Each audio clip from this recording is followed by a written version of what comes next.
player. Probably burned his guitar. I gave her that. Oh, Jimi Hendrix? Too. What U.S. city's skyline boasts the Gateway Arch? St. Louis. About how often does Old Faithful erupt? Every 3 minutes. And this is your final question, and it's your final money question. What does the B stand for when referring to a camera's shutter speed? The B? Mm-hmm. Look at that look. What is there like what are all the other letters? Like you're saying what? Well, so there's a shutter speed thing and they just use B in there. It's I don't know, maybe Quinn knows. I honestly I'm not sure I do know. I have one guess at it, but I'm not positive. What is it? What's your guess? Is it bulb? Yes. Nice. I'm gonna say bulb. Quinn just won $2. Woo! Not fair. He does a lot of photography stuff. All right, that's it. All right, we have our final score. Add 'em up special? Yes. Dave wins 6-3.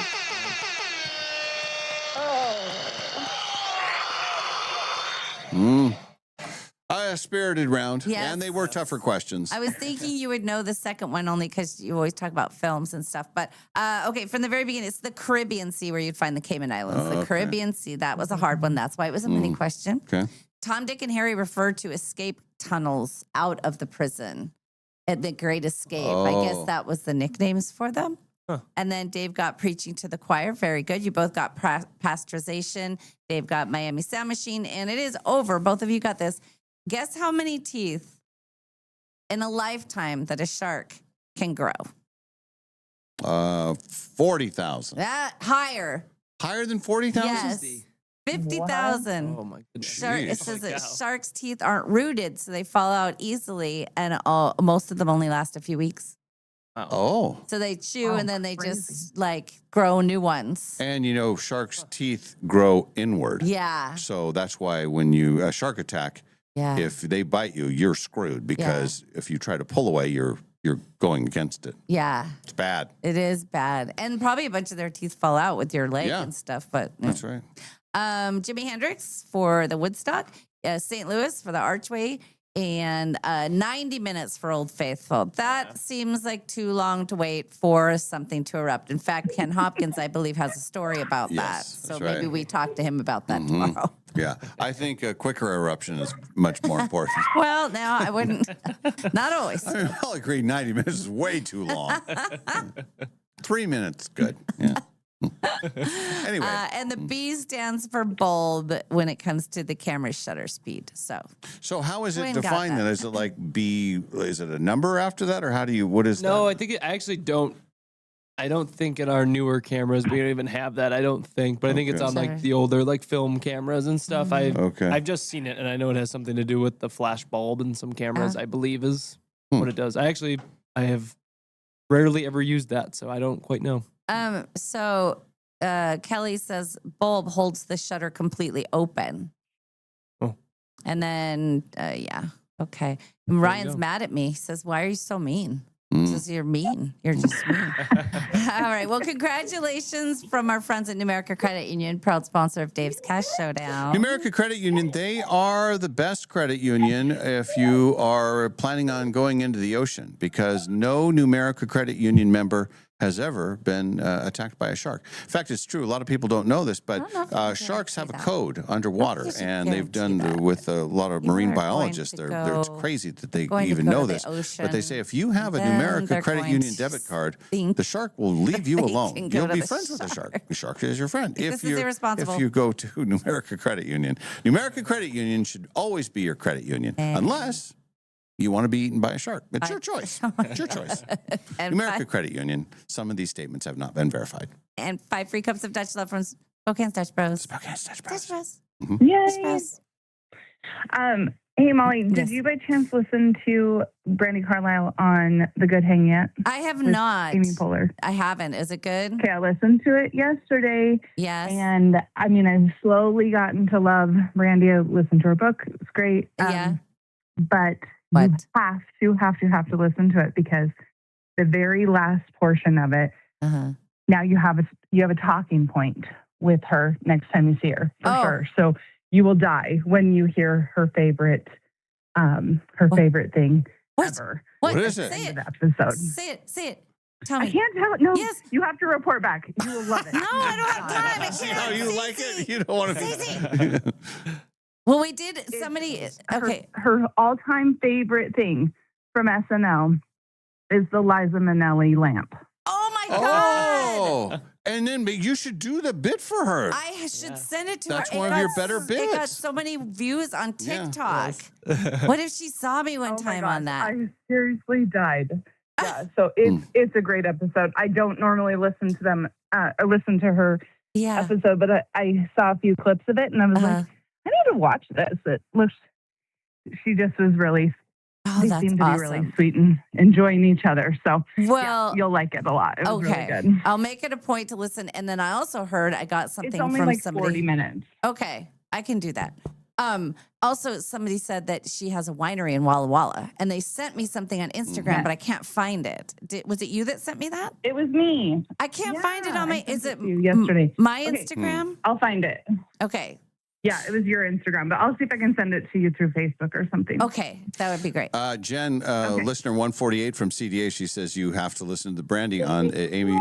So it was a great surprise at the end. Oh, so just go to the very end, and that's her favorite bit, and that's a bit you do. I know. I think everybody should say you don't understand. There's your biggest fan does your favorite bit, and she's talked to you about the weather so much that it's a very interesting time of weather in Spokane right now. I have a lot to tell her. Did you see the grumble yesterday? Oh. All right. Well, thank you. Okay. I'll text you guys. Thank you so much. Okay. Thanks, Stacey. Have a good day. Bye. All right, we'll play the showdown tomorrow. Tomorrow will be the Thursday morning round. Same time, about the same time for tomorrow's program. Tomorrow will be Thursday, and here's what I know about tomorrow's program. I will be coming in not 100%. It'll be a late night. We're going to go to the Journey concert tonight. Yes. Okay. And then Molly, I'm assuming the questions will be pre-written. You're not going to try and do that tomorrow, right? Yeah, I think I'll probably because she's going to get all tanked up tonight too. No, and be singing loudly the Journey songs. No. She might even find herself on stage. I mean, I know how this can turn out. So she may be up there and, all right, is there anybody that would like to come on stage? Yeah, Molly Allen, come on up here. Are you the one that does the Liza Minnelli bit? And then she'll be doing that on. So it's going to be quite a show tonight. I'm very excited about how it could turn out. I gotta turn off this lamp. So, anyway. I don't know about that.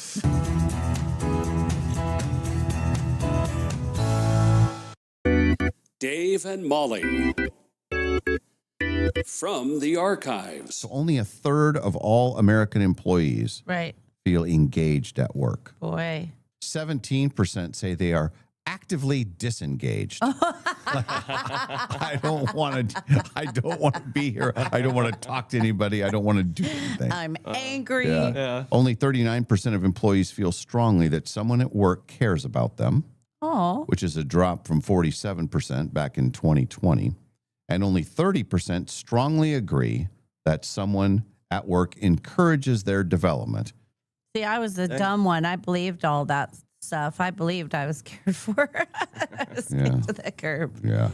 So, like, Quinn, with your job, you have, obviously, we take up a lot of your time because we're yahoos and we need you. But in your other job, is it very clear, like, okay, here are your tasks?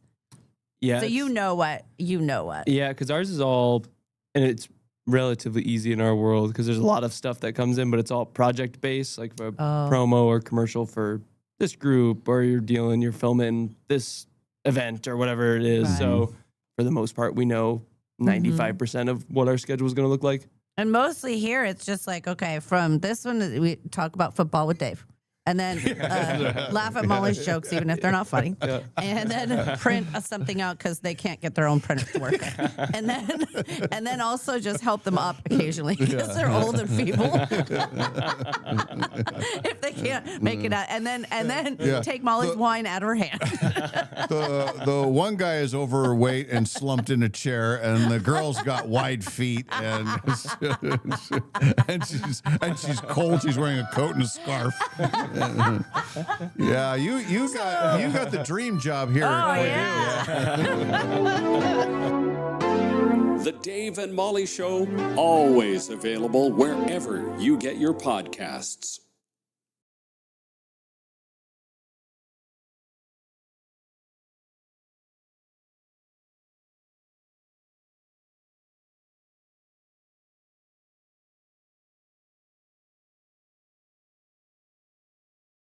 Live from the Numerica studio and brought to you by Northern Quest Resort and Casino.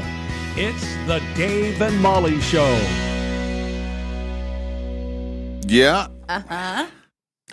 How you doing over there, Malls? Come on now. Oh, now, kid. Now, kid, get it. Well, in the words of our friend Quinn, everything is fine. Everything is fine.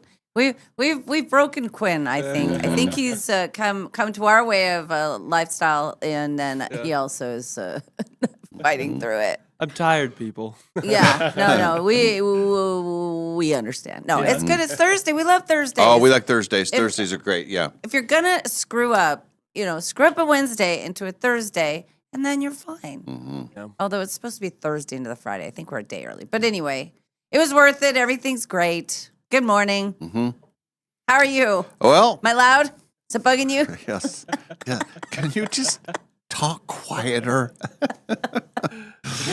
I'm trying to manufacture fineness. Yeah, man.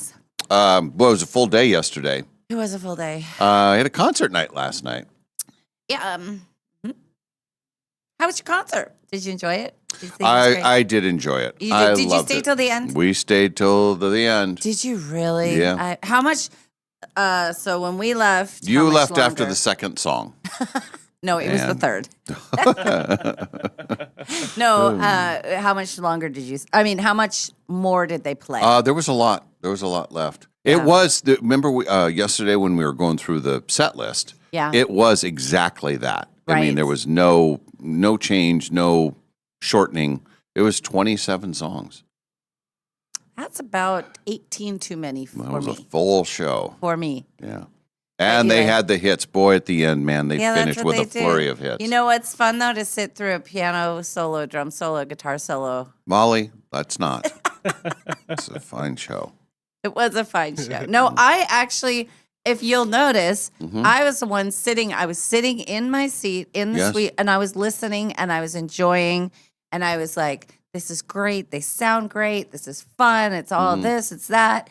I did think that one guy looked like George Stephanopoulos. The other guy looked like Kramer. So it was like she's making up people. No. So. But then it got into this zone where there were songs that I didn't know, and they were jamming a lot. And what happens with that, and you could feel it all through the arena, you start to lose. Everybody's like, oh, I was so excited. Then they bring back the hits, and then they end big. But if you're a wimp like me, you go home. So you miss that. No. But I'm glad that you enjoyed it. And the seats were amazing. Yeah. Oh my God. Yeah, we were guests of our friends at Numerica Credit Union. Yes. They had a spot for us, and it was wonderful. Yes. Yeah. And the arena was sold out. I mean, it's so cool on a concert night when it's full and everybody's, the spirit was great. I don't know if I've seen it that sold out for anything in a while. I mean, that was. Yeah. And as we were walking in, I said, good for them. I said, that's 50 years of music, and they can still. And there's a lot of the original people there. There's right? two of the guys. Okay. And then the lead singer guy, he's actually been with them for 20 plus years now. Yeah, which is crazy. And he's 60. And he's the new guy. He brings the energy, man. He's all over the place. That other guy, there was a guy from Montana. He sang a couple of the songs. Yeah. He had a beautiful voice too. Yeah. He was good. Yeah, they made it work. Oh yeah. Man, oh man. That's Journey in the Arena. I think there's probably 10,000 people moving a little bit slower tonight. And they used the whole place. Yes, they did. So yes, they did. Yeah, so it was a good day, and it started out. I finished up here, and then I did have some time, so I headed out west for a bit, and I thought I'll just play for a little bit. And my plan was I'll go out there, play for a little bit, still come home, still have time for a nap, power nap. Yeah. To prepare for the long night ahead. Well, I get out there, and it was fun. I kind of dug a little bit of a hole, but I was sitting, the machine that I play, there's three machines all in a row, and I was on the end, And a woman came by with her daughter, and she says, "Do you mind if we play here on this same thing?" I said, "Oh, I'm taking all of them." No. I became British, and then I said no. Some people do that, but okay. So and I said, "Oh, of course, yeah." And she was kind of. I could tell that the dynamics of their relationship were the mom was the gambler, and the daughter didn't really play very much. Right, you know. got it. So she sits down and she's explaining the game and everything, and she starts playing. And she was playing, I think, $1.20 or maybe 90 cents, and then the daughter was playing 30 cents. You know, the smallest. Oh, yeah, that's a newbie. Yeah. So they're on the end, and I was down when they came over.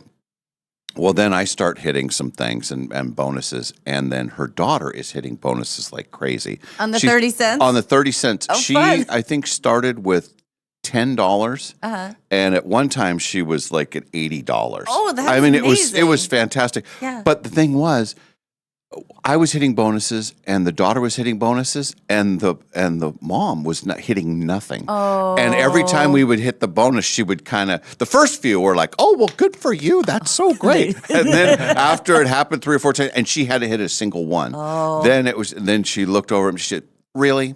Really?" And I said, "Well, I'm sorry," but she was hanging tough. I mean, she wasn't. I mean, she was hitting other things, but just not the little bonus thing. Yeah. So. Anyway, it became comical every time I would hit a bonus or her daughter would hit a bonus because it was don't look, don't look, you don't want to see this. Sorry. So and then I rallied, and then I was good. doing much better. That's good. So that was great, and it was senior day, you know. Yes, it was. So and I hadn't swiped my card yet, and so I kind of took a little bit of a break. I swiped my card, and I have $10 free. So I thought, okay, well, I got to use it. And so I went to the Mega Meltdown machine. Yeah. So I had a couple of those, then went back to the other side of the machines that I play. And then the mother and daughter, they were gone. I don't know what happened to them. I don't, you know. Ran him out of the place. Yeah. But then I hit a couple of things. So it was a very good day. Oh, good. Yeah. So then I head home, and then I had that renewed spirit, and I thought, I'm just going to power through. I'm going to be a shark. And there were, I'm going out of town this weekend, so I was getting ready for a few things, and that was a good prep time for that. It's like, okay, I've got this and this. Nadine was coming over at her target time was 6. Yeah. And then we were going to go to the concert. So and she gets there, she's getting ready and everything, and then I kind of sat down for a while, and I was on the computer, and I thought, oh no. I should have probably taken that nap. But then once we get moving, and she said, "Oh, just have a glass of wine, and then we'll, you know." So I had it was a big glass of wine at the house, and then we get right to the arena. I think we were there a little bit early, so we got a good parking spot in there. Oh, that's good. And we were the first people in the little suite, and so it was kind of like, well, you know, we're in charge. Yeah. And then the good people from Numerica got there. It was Brandy and I think her husband's John. Yeah. They were great, and they had a couple people, but it's one of the few times where it's a suite for 8 people, and I've been in those situations before, and there's usually 15 people in there. Yes. Well, this time it really was just the 8 of us, and it was wonderful. I always feel so, privileged because the what happens out on the floor is very, very different than what happens in a suite where you have your own bathroom. Yes. You can have drinks brought to you. And right next to us was the handicap seating right outside of that glass. Oh. So sometimes the suites are back to back, but we were kind of on an aisle thing. And so every time I walked by them, I was like, sorry. Yes, we're privileged. We are in a suite. I always feel, though, it makes it so much more fun. Oh, yeah. It was great. Yeah. It was so much. And I had been in that before, but I didn't know how good those seats would be for a concert, but it was perfect. I mean, I really loved where we were. I thought it was a great vantage point and everything. So, and then I loved the show. I thought, looking over the set list the day before, and it's like, okay, I know that this is going to be great, and I haven't heard this song in a while, and this is an underrated song, and so it was great. There was one you pushed aside.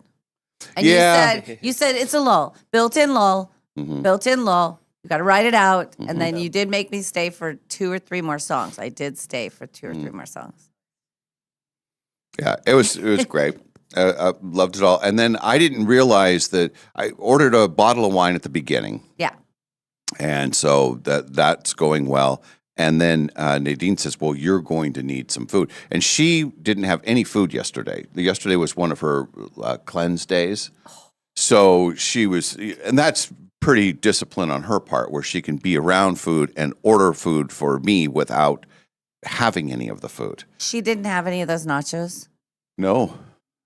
That woman, I swear, she's like she's running everywhere. Yeah. She's like, oh, I'm just going to real quick get my chemo treatment. I'll be back. Let me go make sure everybody's fine. I'm going to run up and down Doomsday Hill. And then, by the way, here's a trough of nachos. It really was that way, because she says, I'm going to go get you some food. And so she left. And I kind of, when you have a few drinks and the concert's going on, it's like I didn't really process that she was actually going to get food. Yeah. So she comes back with this. I don't know. It was at least, I don't know. This like this big, right? Yeah. Yeah. It was like 1.5 feet of nachos.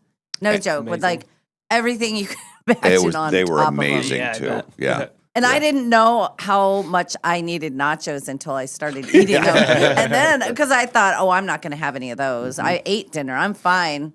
I'll have one bite. And then all of a sudden it was like I was elbowing way through to get in there. They were really good. Yeah, they were. Really good. And then she showed me after, last night after the show, somebody took a photo of her holding the nachos, like right after she bought them. I mean, it's quite a thing to hold the whole thing. Yeah.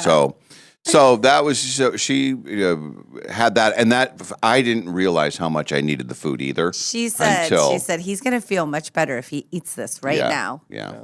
Meanwhile, she's just not eating anything at all. It's her cleanse. She did order a mocktail, and it was cleverly called the Any Way You Want It. Oh. Yeah. And I had a sip of it. It was really good. Ooh. Yeah. Okay. So she had that, and then another thing I didn't know, then she ordered another bottle of wine. So we had two bottles of wine. Right. I think you only had a glass, right? I had like that much when I was waiting for my drink. So all the rest of it was in you? In me. Yeah. But the nachos soaked up a lot of it. Yeah. So I'm fine. You look fine. I'm going to be fine. You look fine. Everything seems fine. They get to the hit barrage at the end, and they've changed it up. Like this is probably the 6th, 7th time I've seen Journey, and it always ends with "Don't Stop Believing." That's just that's their signature song, and that, of course, that's the one that you're going to end on. Well, not for this one. This one is that "Don't Stop Believing." There's probably 4 songs after that. Now, did they do the thing where they leave the stage and then they come back? They never left the stage. Oh, I like that. They stayed on the whole time. They went right. For them. Any Way You Want It was the last song of the night. Okay. And I thought it was great. And to me, the highlight is Lights, which is kind of earlier in the set. And then Wheel in the Sky, I think, is a great song. But they were great. I thought it was wonderful. I like the drummer. He sang one of the songs, and he's got a great voice. Yeah. That was surprising. But the lead singer guy, he's got a lot of energy. Spokane.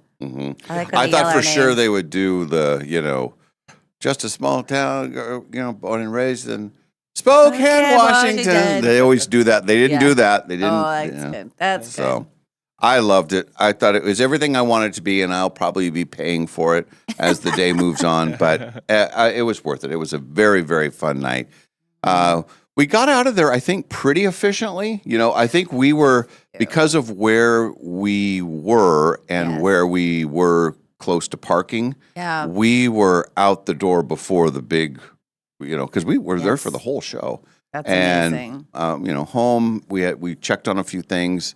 But it was after 11 before I got to sleep. Wow. Yeah. I was asleep I was asleep by 10-ish.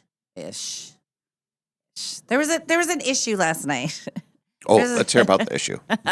So I'll get to my day. The day is another story, but so we left early on purpose because we were going to go get an Uber. We knew there was probably another 30 minutes at least of the concert. At least, yeah. So our deal was we went out the same. When we were getting the Uber there, I was so glad because there was no parking anywhere. I mean, we got in 10 minutes before the show started. Yeah, when 15. it's a sold-out show, parking is an issue. Yeah. And so I was thinking, well, I could park at the YMCA, but we were going to have drinks. So we get dropped off, and I asked the guy, where should we call to get picked up? And he said, you might want to try down near Clinker Dagger. And I said, okay, or the YMCA. And he said, oh, the YMCA would be good too. We're 30 minutes. Okay, the show's not even going to end. Well, the police have everything blocked off. Oh. So, and it's cold. And I'm in flip-flops. It was cold. I'm in flip-flops. Oh, no. And I'm the kind of buzzed where it's been one of those days I was exhausted. I did not nap. I sharked it over to the casino. So I'm wiped out. Buzzy, but not drunk. But like that weird buzz where I just want to go home. And so Ken calls the Uber, and they go around. 5 minutes goes by. It says 1 minute, cancel. Oh, no. Oh, yeah. Then we walk over to the YMCA, and gets the person. They're going. Cancel. So are they? Can you see? Are they like circling, and they just 1 can't minute away. get close enough because Yes. of the? Oh, I guess. But man. you got to let people in somewhere. So we walk through the parking lot of the YMCA. So now we're on the other side, Monroe, kind of near Taco Bell. We try again, and it's doing the same thing. So I burst into tears. Just burst into tears. And then I start walking home. Now, this neighborhood is not the best neighborhood. In flip-flops. And it's cold. And Ken's trying to get another Uber. And he's like, I can't do both things. I can't, walk with you. And he goes, what are you doing? I said, I'm just walking home. And he had a pretty good buzz going. He did, Because I know that he was having his drinks. Yeah. But so oh, boy. I'm marching. I'm going past the STA thing, so now I'm past REI. I make it all the way to Maple. He's like, finally he yells, and he never, ever, ever gets mad at me. And I hear, stop. And I said, what? He goes, I can't do both things. I'm trying to get an Uber for you. So then he cancels one. Well, they charge him $5.50 because he canceled one. So now we've got 3 canceled Ubers. We're in now the parking lot of DSHS. It's kind of near the mega. Yeah. Yeah. You're a ways away. Trucking. Oh, my gosh. I was going to walk all the way home. You should have just a small town girl living in a lonely world.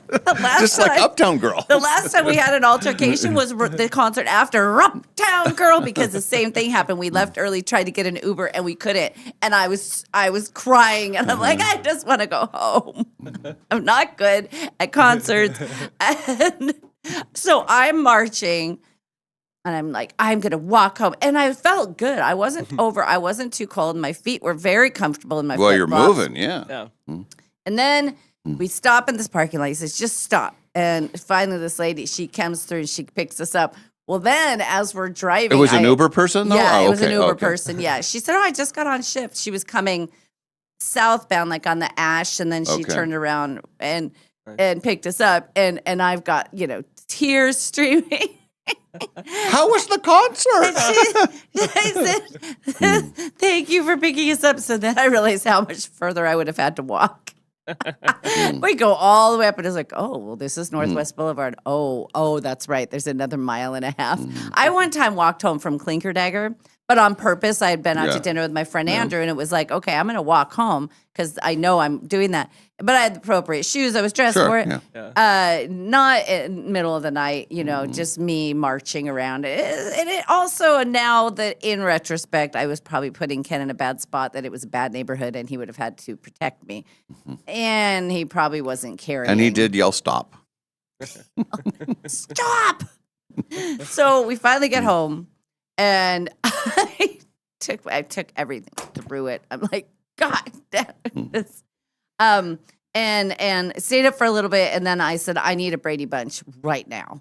I need a Brady Bunch. So I stayed up for a little while, and I watched a Brady Bunch, and it was a good episode. And then we went to bed, and I felt pretty good. I have to say, I woke up before the alarm. And in my dream, I was so excited because I had a new business that I had started, and it was called The Joke Line.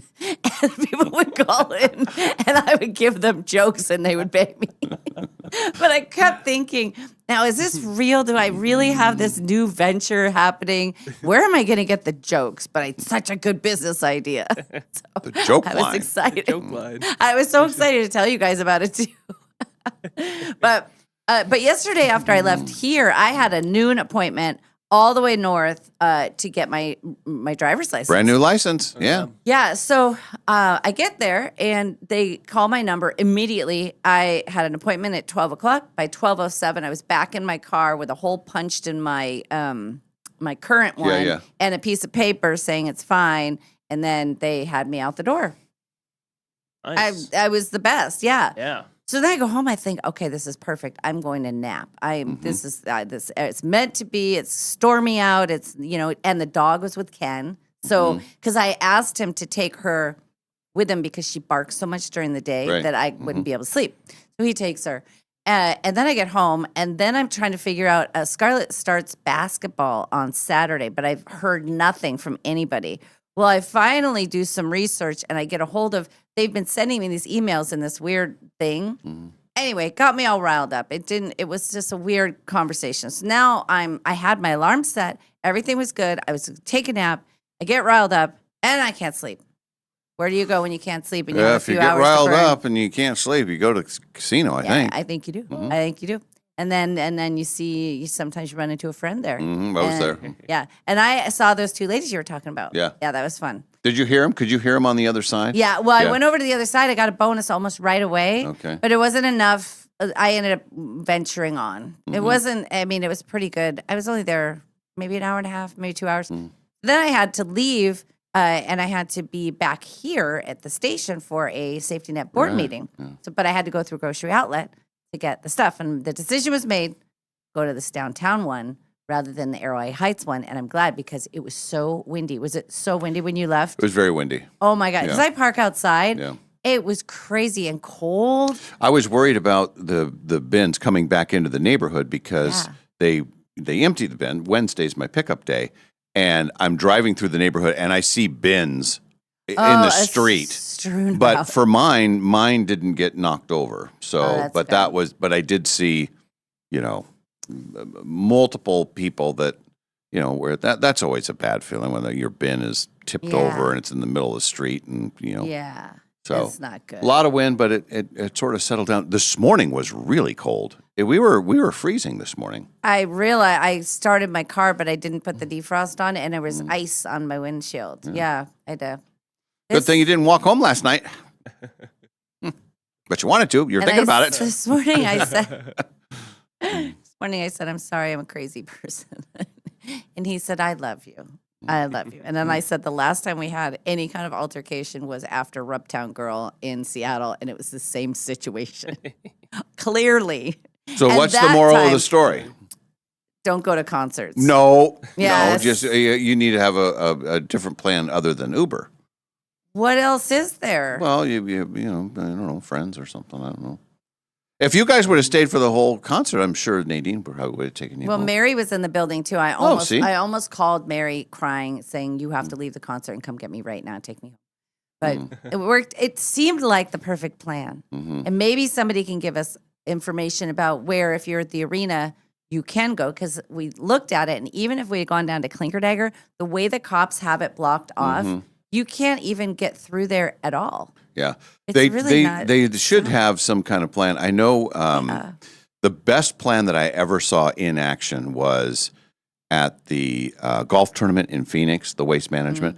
I mean, it's close to 1 million people that go there for the 4 days. It's like 800,000 people, and on the Saturday, just Saturday alone, there's 250,000 people there. Right. And they have two separate situations. They have the Uber drop-off area, which is way far away from the Uber take you home out of. And so, smart. and they have it all laid out. So you leave the venue, you go to the lot, and it's all one-way traffic. They have it so well done.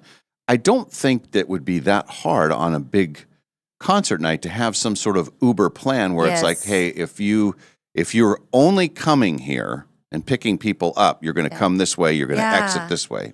Same kind of deal. They really should. I mean, because I wouldn't have minded walking. Clearly, I didn't mind walking. I was going to walk home. But I would have walked several blocks on the other side of, and then he said something about one stadium, and I wonder if maybe he meant to go to the other side of one stadium. But think about it, if you were trying to go to the Civic Theater last night or any of that or get out of there, I mean, it's kind of a mess. Two things. One, during the show, this made me laugh. I was sitting there watching the show, and I see a plume of smoke coming from this guy. I mean, he's got a like down on the floor, or on kind of the raked. He's down there. Then I see a woman pull security over, and then I see her point to him, and then I see security go over and talk to him. But he seemed to me somebody who had been living, off the grid and hadn't been in public for a long time. But man, I got to see Journey, man. What do you mean you can't smoke in here, man? And the guy goes over, and the conversation was like, oh, okay. I had no idea. Well, what? You can't smoke in here? It was so funny to me. And I was actually chuckling watching it unfold because it was funny that the one who told on him was not even near them. I think everybody in the area just thought, I don't want to mess with Smokey guy because if he'll do that, he'll do anything. Who knows? But that was very entertaining. And the other thing is the drinks that we had, I said we could have bought a bottle of, you go into the arena. It's an investment. It's an investment, but it was worth it. And it was very fun. And I was very grateful to have those seats. And I said that to Ken going. I said, I don't know in the state I'm in if I could actually handle being down in the crowd for a concert because the whole floor was standing for the first, I don't know, 20 minutes, half an hour. They were just standing the whole time. It was for a lot of people. That was a very big night. Journey's one of those bands that's been with us for a long time, and you're paying for memories. I want to see this, hear these songs, puts me in a good state. So people were all fired up. How many people stayed till the very end? Was it? It was still full. I mean, it was. I was very impressed by that. That is something. Because when the last song is playing and ending, we're leaving. Going out the thing. It was pretty quiet out on the concourse. Yeah. But we got out pretty quick. We were pretty efficient. That's good. That parking situation, if you can park there, then it's way better just to bring a car and not have a car there. And Pro Move, I drove there and backed in. So we get in the car. It's just pull out forward and on the way up the hill. Yeah, it was pretty good. And then we saw this couple, and then this woman is in flip flops, and she's complaining about the walk home, and we were just driving. No. This is why Ken had a fun time, right? He loved the song. He loved all the music. Oh yeah, he loved it. Yeah. He's much more of a concert person than I am. I like certain concerts, and here's what I do when I see them playing their instruments and smiling back and forth and laughing and doing all of these things, it just feels like they're doing it for themselves, and it doesn't feel like there's a whole lot of entertainment value for the audience. That is how I feel. Oh, Molly. Well, I want to know if anybody else felt that way. I want to know the general consensus. But you want the entertainers to enjoy themselves too. You're taking in the moment. I think it's a lot for just giving people a break. Because there was a piano solo, there was a guitar solo, and I'm with you on that. I mean, I would much rather hear a hit song, of course, but I understand that that's how they have to do it. Yeah. Some of the guys go off stage, they rest for a bit, and then they come back. They know it's a long night ahead. Michelle said we loved it. We stayed. Michelle also loves the Dave Matthews Band and goes every year and stays for the whole weekend. So, I like Jody from Oaksdale. She has a good comment. Yes. Molly, what was your plan? I know. Viking is a great pickup spot. Okay. That's a good, because it's about, see, we used to always park at work. Yeah. That was perfect because you go out the back way. Yeah. And then we got fired. I think not staying for the whole concert should be a downside. Thanks, Matt. Oh, I'm sure Ken discovered some downsides last night. He knows there's downsides to me. And it's when I'm tired and I want to go home. And also, I wanted to go home and I couldn't find him. And there's a text where it says, "Where are you? Come back. I want to go home now." And was that from earlier? It was when I wanted to go home and he was nowhere to be found. Oh. Yes. He wasn't. Well, I thought he was there. I know that he and Nadine were gone at the same time. Yeah. And I think that's when she got the nachos, and then he was getting like some specialty drink. He was getting another drink or something. Yeah. So, yeah. See, Michelle says they did lose me a little bit with the songs I didn't know. There were two girls also that were kind of down, and they were standing and keeping the dream alive, and they were like, and you could tell the people behind them were like, "Okay, ladies, that's." But they, there's always a couple that just want to be standing the whole time, and I stood know for most of it. Yeah. Well, you stood, but you weren't blocking anybody. No. Yeah. But I mean, I think they were like wanting the crowd, they were like, "Come on, let's," and then nobody was doing it. So they were just kind of, I know I'm not the best concert person. I know this about myself. And also, if I hadn't been so tired going into it, and I mean, it's been a tiring week already, and I knew that going into it just because of what was all happening. You were all ready for a power nap, and then you got riled up. I did. So I got riled up. yeah. But think about what my Tuesday was like. So that was a long day, and then so anyway. Everything's fine now, though. I had a bad attitude. I had a bad attitude. Well, and here's the thing with the YMCA. What happened was I was getting texts or emails from something called Fever. Nothing said YMCA, nothing said basketball, nothing said anything but the word Fever. And I thought it was the Fever ticket company, that does like the Van Gogh exhibit and everything. So remember, so I'm thinking, that's just spam. Well, no, it was the name of our team is Fever. Apparently. Oh, you're the Fever. We're the Fever. And so anyway, Fear the Fever. I finally got a hold of, and we needed to get a jersey, and there's practice Friday night now. I had no idea. Oh, you're getting riled up now. Oh my God, this is becoming a thing. So go to the basketball game. You have to walk home, flip flops, and it's cold. What the Fever? Do you know whose team that is in the WNBA? Who? That's who Caitlin Clark plays for. Indiana Fever. Yeah. Also who Lexi Hall plays for. CV grad. Well, look at that. You see, he's dropping knowledge. Now, you know all of these things, Quinn. How did your trivia go last night? Well, Malls, about as good as your walk home went. Good one. That was awesome. Thank you. Way to get her back. So it went great. Yeah, it went well. So you had a plan? Actually, it's actually very comparable because here's the thing. We had no plan, but we were really determined going in. Maddie and I were very confident. And through the first 3 rounds, we were right up there in second place, like 1 point behind the leader. In the money. Yep. So that first stretch of the walk for you went well. First stretch of trivia went well for us. And then it went downhill from there. So same with me. I hit, hit we a hit bad a wall. neighborhood. Yeah. So how many teams are like for the trivia? Well, it was surprising actually. Like last week, I think there was like 14 teams, which was the most that they've had in a long time because it's a smaller brewery and stuff. So they weren't prepared for that many people, and people were standing and stuff like that.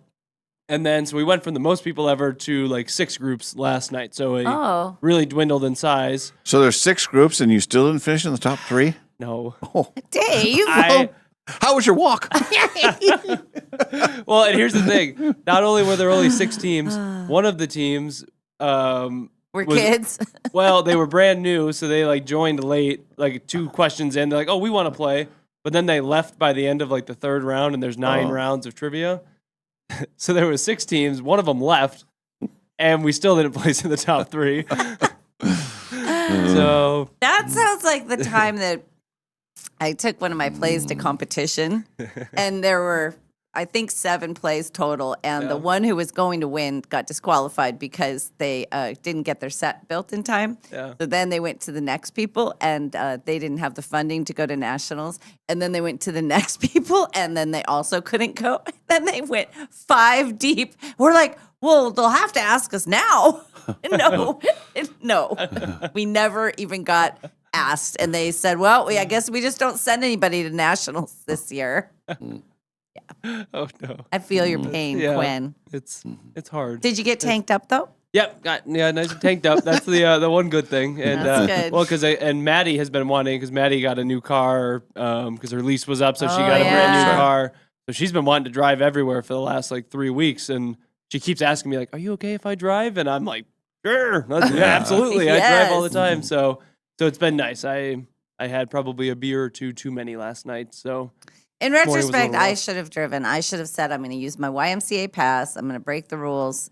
I mean, by 7:30, they close at 8. Yeah. You know, why not? Yeah. And I should have just not had anything to drink. I should have just driven the car. And then when we left, I could have been out, and and nobody would have been walking home. Yeah. In retrospect. Then we wouldn't have had this great story this morning. Mm-hmm. Yeah. Mm-hmm. I did actually, after the meeting, and the meeting went long. Got home, made us a quick dinner, but I had an orange that I bought when I was at the grocery outlet, and I just handed it to Ken, and he knew what that meant. That meant make me an old fashioned stat, because I thought if I don't have a drink and get in the spirit, I'm not going to go. I mean, I was. Boy, and imagine how that would have been if you weren't in the spirit. I was fine. I was singing with you guys. I was taking videos. I was really enjoying it. And then they played a whole bunch of songs I didn't know. I'm sorry. That's not fun. And it's loud. And it's like, I'm watching you do all these things with your instruments that I'm tired. Play the hits. Sorry. That's how I feel about it. I just think especially with these iconic bands, it's just come play the hits. Just do it. Nobody's going, oh, I hope they go 5 deep on the Evolutions album or whatever it is. Like, no, nobody's doing that. I know it's not a popular belief. You love concerts, though. You could go to any concert and you would love it. Oh, I don't know about any concert, but I like the live music, and if it's like a band like Journey, where it's just like I truly remember hearing those songs like for the first time, you know, back when you're in high school. Yeah, and now hearing them again live, it's like there you have a moment. That's what that's what those old bands are like. Well, and I have that with like the Eagles. I could listen to them play all the stuff, I guess. But Chicago is that way. Except when they go heavy on the horns. You don't like the horns. Too many horns. Too many horns. Little River Band. I can go deep on Little River Band, Aerosmith. But even Aerosmith and Rush too. If you get into these things where if I was Journey's manager, and I'm not, I think a lot of people think maybe I am. I would. I think they were very proud that they could play that long, no break, no intermission or anything like that. 27. I think you could go down to 23 songs. Yes, and shorten a couple of the solos, and we're not going to be upset. We're not going to feel cheated or anything. We got everything that we wanted. What happened? All I'm saying. Oh, I'm agreeing with you. Okay. I'm agreeing. So I should be the manager. You should be the manager, and that's what I'm saying. Yeah. I'm just saying that's plenty. We are here for a specific reason. We are here. REO Speedwagon, same thing. I liked when the Kansas, lead singer first. How many of you walking home tonight? You got flip flops on. It's cold. You lady. I think that would have been a moment. It wasn't my best. It wasn't my best. It wasn't my best. But here, and a side note, were those nachos amazing? Oh my God. The Spokane Arena, whoever's making the nachos, and I should have asked Nadine exactly where because I'd never seen a thing like that. No. I mean, it was a huge thing.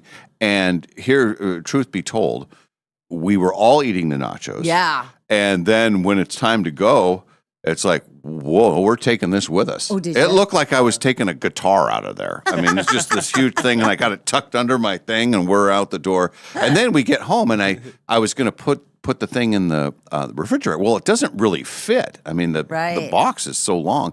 So she unloaded it into a giant Tupperware thing. And Did you bring it in today? No, it's in the mini fridge. Yeah. It wouldn't fit. It wouldn't We fit. put 5 it wouldn't chips fit. in the I was mini gonna, fridge. but it wouldn't fit. It wouldn't fit. So now, how will you reheat those? Because it seems like that. We're baking. We're gonna in the Bake in the it? real Okay. oven. Yeah. And now, so when she has a fast day like that, when will she break her fast, and then what will she eat? Well, today she'll be eating. So this morning, Yeah. right away. Well, she went to a yoga class. Of course she did. That's what she does this morning. after a concert Yeah. when we can barely get ourselves out of bed. She was already in the yoga class before we did our TV hit. Oh my Yeah. So it's different. how she rolls. It's just a different lifestyle. So yeah. I'll say it's a different lifestyle. Pretty Oh my amazing. God. Yeah. So A bionic woman. Yeah. My goodness. She's amazing. Yeah, That's pretty crazy. I have much respect for her. Mm-hmm. It's not. And I had a sip of that mocktail that she had. Yeah. That was really good. Yeah. Did I already talk about that? Yeah. Come on. Yeah. So, Half- so concert last night. Half buzzed, but anyway. There was I got $7 for my senior day. Okay. That was good. I used all my free money. Mm-hmm. I just when I have a couple of hours and I know I have to be a shark, that is where I'll go. Yep. And but when I got home from the meeting, I was still good. And then home from the meeting, and that's when the wall. But That's I the same rallied thing that back. happened to me. I was feeling good. I was thinking, I'm just going to power through. I got a bunch of things done around the house, and then when Nadine got there, I was sitting there and I thought, oh, geez, now it's hitting me. Now we got a full night ahead, knowing that you have a full night ahead. But then, wine kind of picks up, and then we get there in the spirit of the thing. Yeah. So it was great. I was smart. I wore my earplugs. I have to, because otherwise they get ringing the next day. We got this little ear, Mm-hmm. you bring the little plugs. It helps keep the highs. I took them out for a few of the things just so I could hear the whole experience. But I just that otherwise the next day and I had a hard time hearing. We had different discussions going on with different people, and I had a very hard time hearing. For me, that's the worst hearing situation, with a lot of noise in the background, and then you're trying to concentrate talking to somebody. But but you understood nachos, move me in. That was me. I was like, oh, that's amazing. Oh, I'm not going to have any of those. Well, it would be rude not to. What is he going to do with all those? And then I had one, and then I had another one, and then I felt myself like I was kind of elbowing, like, well, I can't get to the good stuff. Got to scoop them, and the chips were really good, sturdy chips. Yeah, they were. So you could scoop some of the stuff. Yeah. Oh man! And she ordered extra jalapenos too. Yeah. So it's good. That's a 6-person nacho, and we only had 3 working on them. Oh, it was every Maybe- bit of maybe 8, maybe Yeah. And it was just 3 of us. There's half still in the. I mean. Oh, yeah. Let me be I'm lunch glad today. you took them home though, Yeah. because that would be shameful. Mhm. All those. Yeah, you can't waste food. Do you eat at your trivia night, Gwen? Sometimes we do, sometimes we don't, because there's a pizza place that's connected right next door. So the brewery doesn't have food, but we oftentimes will order a pizza or like some boneless wings or something like that and bring those over. So I was planning on not, well, now looking back, I'm so glad she had the nachos. Yeah. But I was thinking, well, I had enough to eat, and I'm just going to have wine at the event. I thought so too. We made a really light dinner. It was just a salad and some burrata cheese. Mm-hmm. It was light. yeah. But I too was not planning. But then you put that in front of you. What are you supposed to do? Went in robe. And the nachos probably help fuel your walk. Yeah. I had carved up. She was carbo loading before the big event. See, and like Nadine, she could have sprinted home. She could have just been like, you know what? This Uber thing isn't happening. And she would have just been home like, okay, well, that's good. That's over. I really I wasn't drunk by any means. I was definitely buzzed, but there was a police officer and I said, where do we get an Uber? Oh no! He was like, "Oh, she's boy. having flashbacks." Oh boy, yeah. So he said, but it just seemed a little ridiculous. And last call was 50 minutes before the concert was over because that wine that you ordered, she had come by. She said last call. Oh, that's why she got the other bottle. You ordered it. Oh no! Yes, No. I watched you do it. I did. Yes. Oh. I watched you. You said, well, I'll need another bottle of wine. Oh. Yeah, because Okay. she came up and she said last call, and I didn't, Ken, I think, went out to get, then I paid my bill. I got my bill after that. And, it was you that ordered the What wine. was your bill for? 2 double makers. Oh. Yeah. And Ken mysteriously disappeared when the bill came.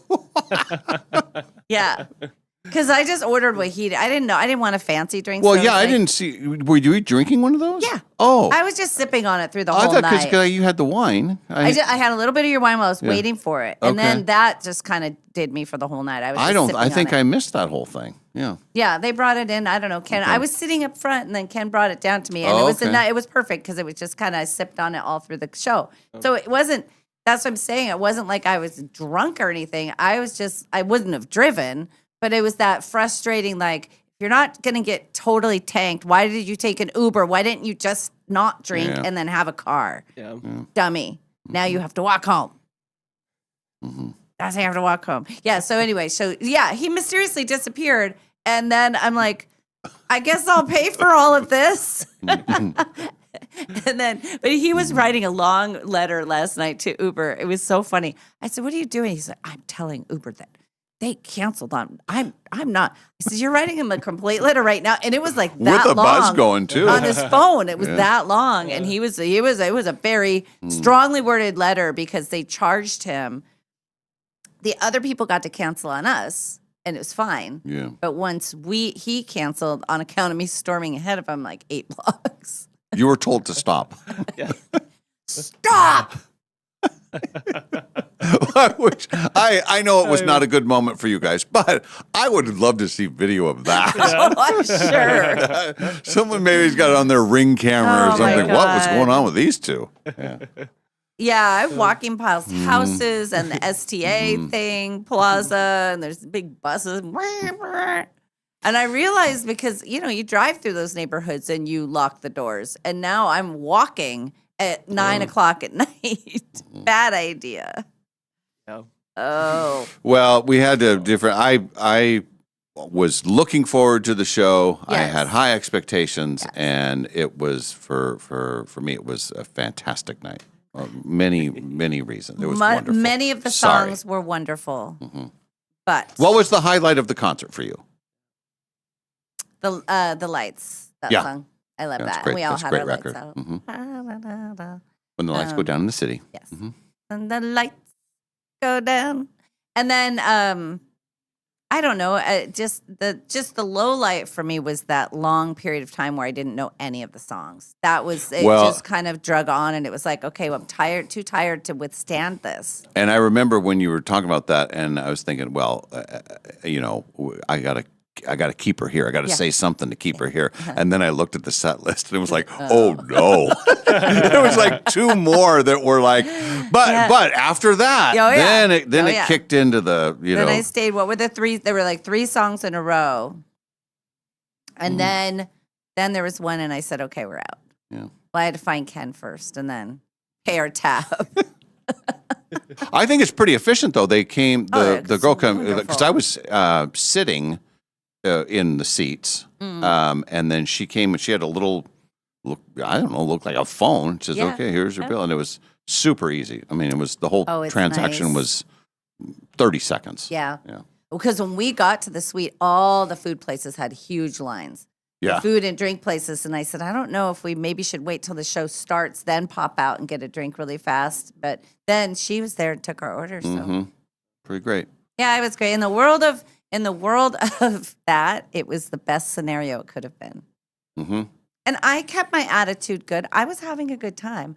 Once I left, though, I was done. I'm glad I wasn't there to see that. Oh, no, you would not have liked it. It felt like we were being so smart, too. You're being punished. But I do think the arena should figure out that Uber thing and just say this is the designated.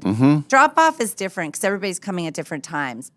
And have a company that wants to be a partner up and just say, we're, I don't know, Joe's, I don't pick a company. Yeah. Joe's Pizza House, even though they don't have a location, it's like we're sponsoring this parking lot. And this is the Ubers. If you're taking an Uber, this is where you're going to get dropped off, and then you'll get picked up in another lot, and everybody kind of knows that. I think it's a pretty efficient system. Do you remember the story about when we went to the journey, the big thing in LA? The festival, yeah. So we're at Dodger Stadium, and people are there all day. Well, Uber had the monopoly. And I don't know if you've ever been to Dodger Stadium, but there's one way in and one way out. It is not, and you're up on the top of a hill. Well, it's only Uber, and everybody's phones are dying because everybody's had their phones on all day and the cell service thing. So now the Ubers are canceling. So Mary and I are there. I've got one bar left. Her phone is completely dead. Oh, boy. And we're not getting, and they keep canceling on us. And we're tired. And it's LA. We're alone. We're like, what are we going to do? So somebody said, go to the bottom of the hill and call a Lyft. That's your only option because you're going to be here for hours. And then they had like phone charging stations where people were all. So we go to the bottom of the hill.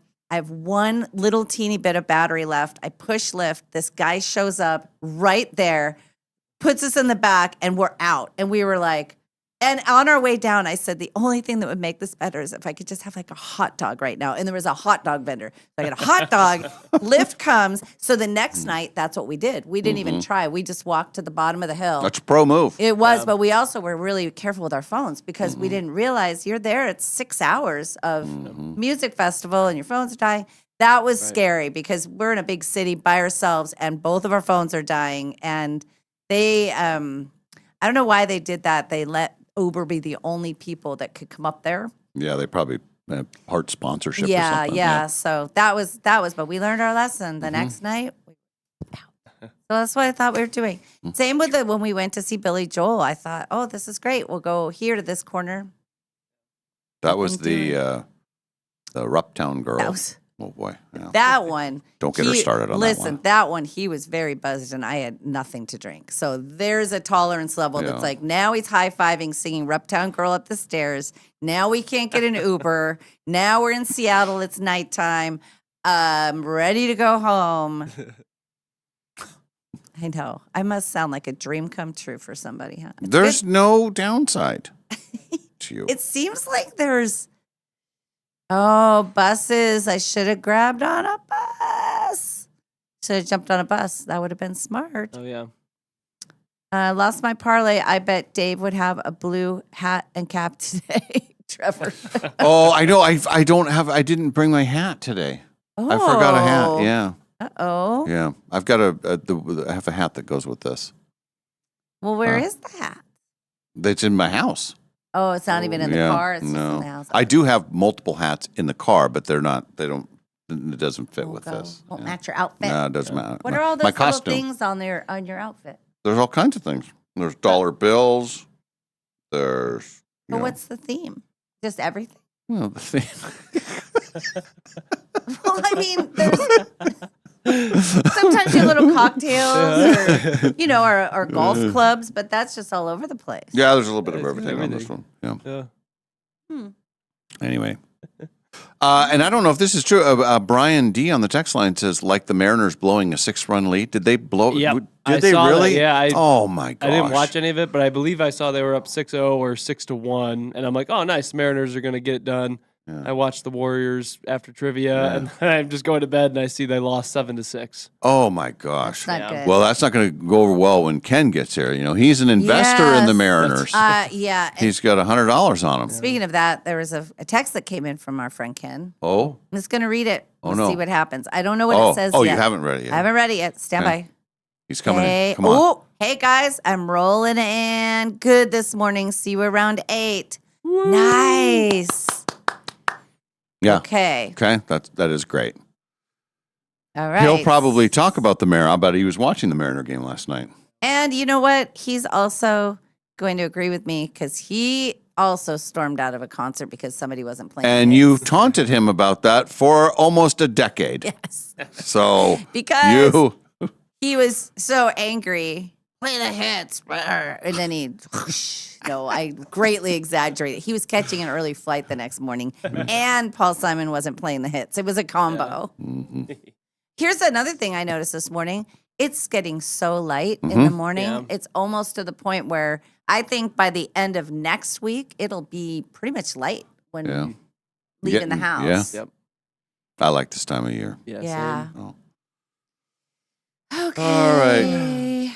Let's see. John says, I'm seeing a trend. Molly goes to concerts, gets buzzed, gets mad. Ken saves the day. You go to a lot of concerts for someone who doesn't even like music. You have said that you don't like live music. I'm not a big fan. Yeah. Like, if I have a choice, well, I shouldn't say it because then sometimes if you go to Maryhill or something, there's somebody playing. Yeah. I like that. Oh, that's perfect. Yeah. I like that. I'm just not a big concert person. Now the Brandy weekend, I will, and I love it, and I will go to all of it. But if she started playing a bunch of songs I didn't know, I'd feel the exact same way. Here's the thing. I know every single song she's ever written. So that's never going to happen. And there are some people, probably last night. Right. I'm not one of them, but I'm a big fan. There's probably people that knew every single one of those songs. That's true. I knew 22 of them, of the 27. If there was, were just a couple I didn't know. Or they were just lesser hits. But the Mariners gave up 5 runs in the 9th. Holy cow. Oh, that's going to piss some people off. And At least I didn't do that. Yeah. Oh. Come on. Oh, it was our closer, Munoz, who I love. Oof. Okay, well, we're getting a little baseball-y here, but that's... Well, it's the perfect time for Ken to double down.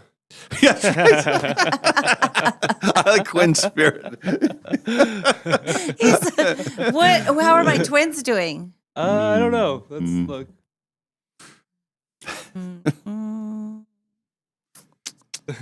Oh, that was fun. All right. They lost 9-5 yesterday, but they are 11-8. So they're right in the middle of the pack. 11-8. Actually, they're 11-8. They're above 500. They're above 500. Yeah, 11-8, above 500. Well, you might be onto something. And I'm reading this here, new MLB championship favorite Minnesota Twins. So yeah, time to double down. Yes. Hey, if I do win that, that's a lot of money. Yeah. I have my ticket. It was $20, and then what's it's like over $2,000. If they win the World Series, I think you need to become a full-blown Minnesota fan for all sports. Yes. Go back to the Horns. I will. And I will. If that happens. Mm-hmm. See, everybody. But you're betting against Ken. Ken has money on the Mariners. Well, and he's got more invested on the Mariners than you have with your. And with less, he'll get less back. He'll only make like $1,000, and he has to wait 9 more months. Mm-hmm. So I don't know. Right. I'm no math wizard, but well, good for the Twins. See? Yep. Oh, look at this. Judy on the text line, to my surprise, when I got to work, turned on your show, and I can see you guys. You look great. See, we look great. Hi. Everything's fine. Thanks, Judy. Yeah, I was telling Quinn that sometimes we do the close-up cameras. I said, let's pull up that shot, Quinn. Let's just see. Yep, and then we're going to adjust. We're going to adjust for the day. So it's a little delayed. Are you doing the? It's a little delayed, but hang on a second. And then we're going to set it for a day like today, where we go. Hang on, I'll be able to see it here in a second. And then you have the ability. Okay, all right. Now I want you to pull back, pulling back. Not pulling back. Well, it's delayed. Oh, it's still delayed? Yeah. My goodness. All right. Let's pull back. And we're going to pull back more. How come it's not doing it? It is. Just you wait. It's just me. Oh, there it goes. Now I see it. What about Dave's too? More. No, you're the only one on camera. Okay. Okay, now put Dave's close up next to me. No. Yes. No. Yes. No. Okay, that's great. That's perfect. No, I don't have a theme for my shirt, and I don't have a hat. You can come in a little closer. Let's just keep it there for the whole day. Pretty bright. That'll be my America close up, and then Dave will have his close up. No, you can do it the normal way. We're going to get to the news of the day here in just a bit, including yesterday was tax day. For some people that got money back, they're going to, what are they going to do with all that money? That's kind of something, right? Yes. We have a couple other stories as well, most of them tax related. So we will get to that. I'm trying to find my spot here. Yeah. Oh, and this is a great story. Italy has become the first country to allow paid leave if your pet is sick. Oh, that's a sign of the times. Nice. They're like the family. Very nice. This is a landmark thing. You know what? We'll see what happens across the world. I mean, I don't know. I think that's legit. Like if your kid is sick, you want to, some situations you have to stay home. Yeah. Well, what if your pet is sick or has to go to the vet, or maybe there's a pet emergency? You probably should get the time off for that. And if you're grieving a pet, that's something. Right. I mean, I know I've been through it multiple times, and there's no way you feel like working the next day. You need time to grieve and stuff. Good for Italy. Yeah. Nice job, Italy. Us callous Americans. Oh, you'll go back to work and you'll walk there this time. All right, back after a break. Thanks for being with us. We will have Ken will join us in the 8 o'clock hour. And then Molly's leaving early today. I am. Yeah. I have a doctor's appointment that I got way before we were ever on YouTube or on TV. So I can't not go because it's hard to get into this doctor. So I've got to go. So Ken will be with us for the last 2 hours of the show. And Kalai will make a special appearance at 8:30. And then she'll come back. Okay. Yeah. So we'll fill it. And then Quinn's gonna be here too. Yep. Yeah. I'll be here. It's all everything's fine. So it's not gonna be a total sausage fest. No, it's not. But thank you for the phrase. By the way, Brian just said the eaglets are having squirrel for breakfast. Oh. I'm gonna go check it out. Okay. Very exciting. Okay. All right, we're back after a break. This is the Dave and Molly Show from the Numerica Studios.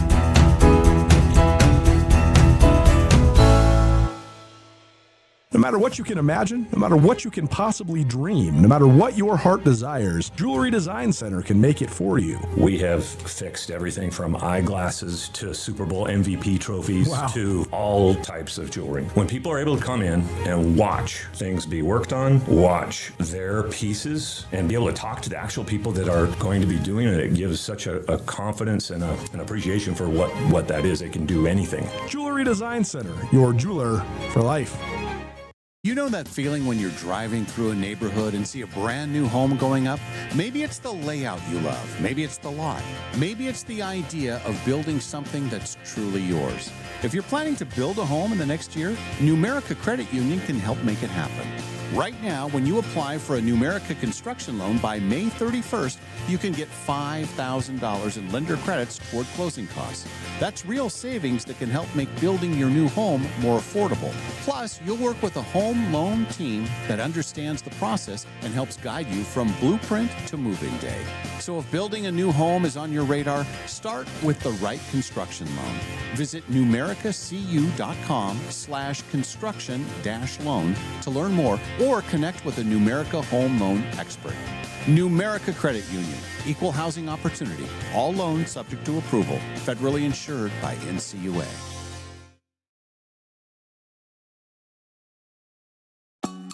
Finally, Hey, spring is here at Northern Quest, and something big is blooming. It's the $70,000 Bloomin' Bounty giveaway. You could win $30 grand in cash and our 25th anniversary silver ticket that guarantees you a spot in any one of our upcoming grand prize drawings this year. So play daily with your Camus Rewards card to enter and earn 4 times entries every Tuesday to make your spring a lot greener.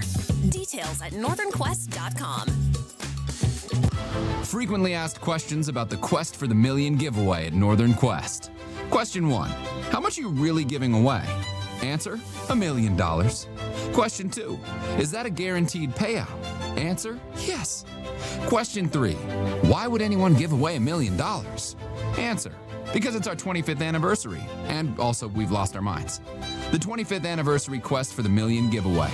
See website for details. Northern Quest, 25 years bold.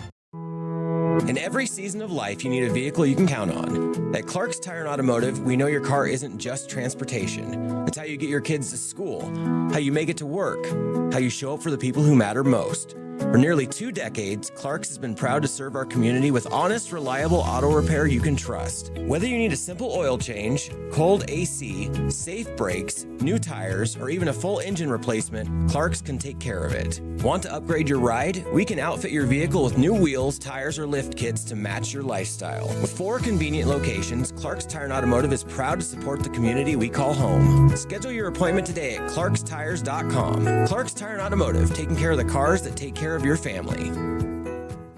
Hiring a new employee, it's exciting. But let's be honest, it can also be a gamble. At Pinnacle Investigations, we don't just roll the dice. We help you with easy, affordable background checks built for nonprofits, small businesses, and even corporate enterprises.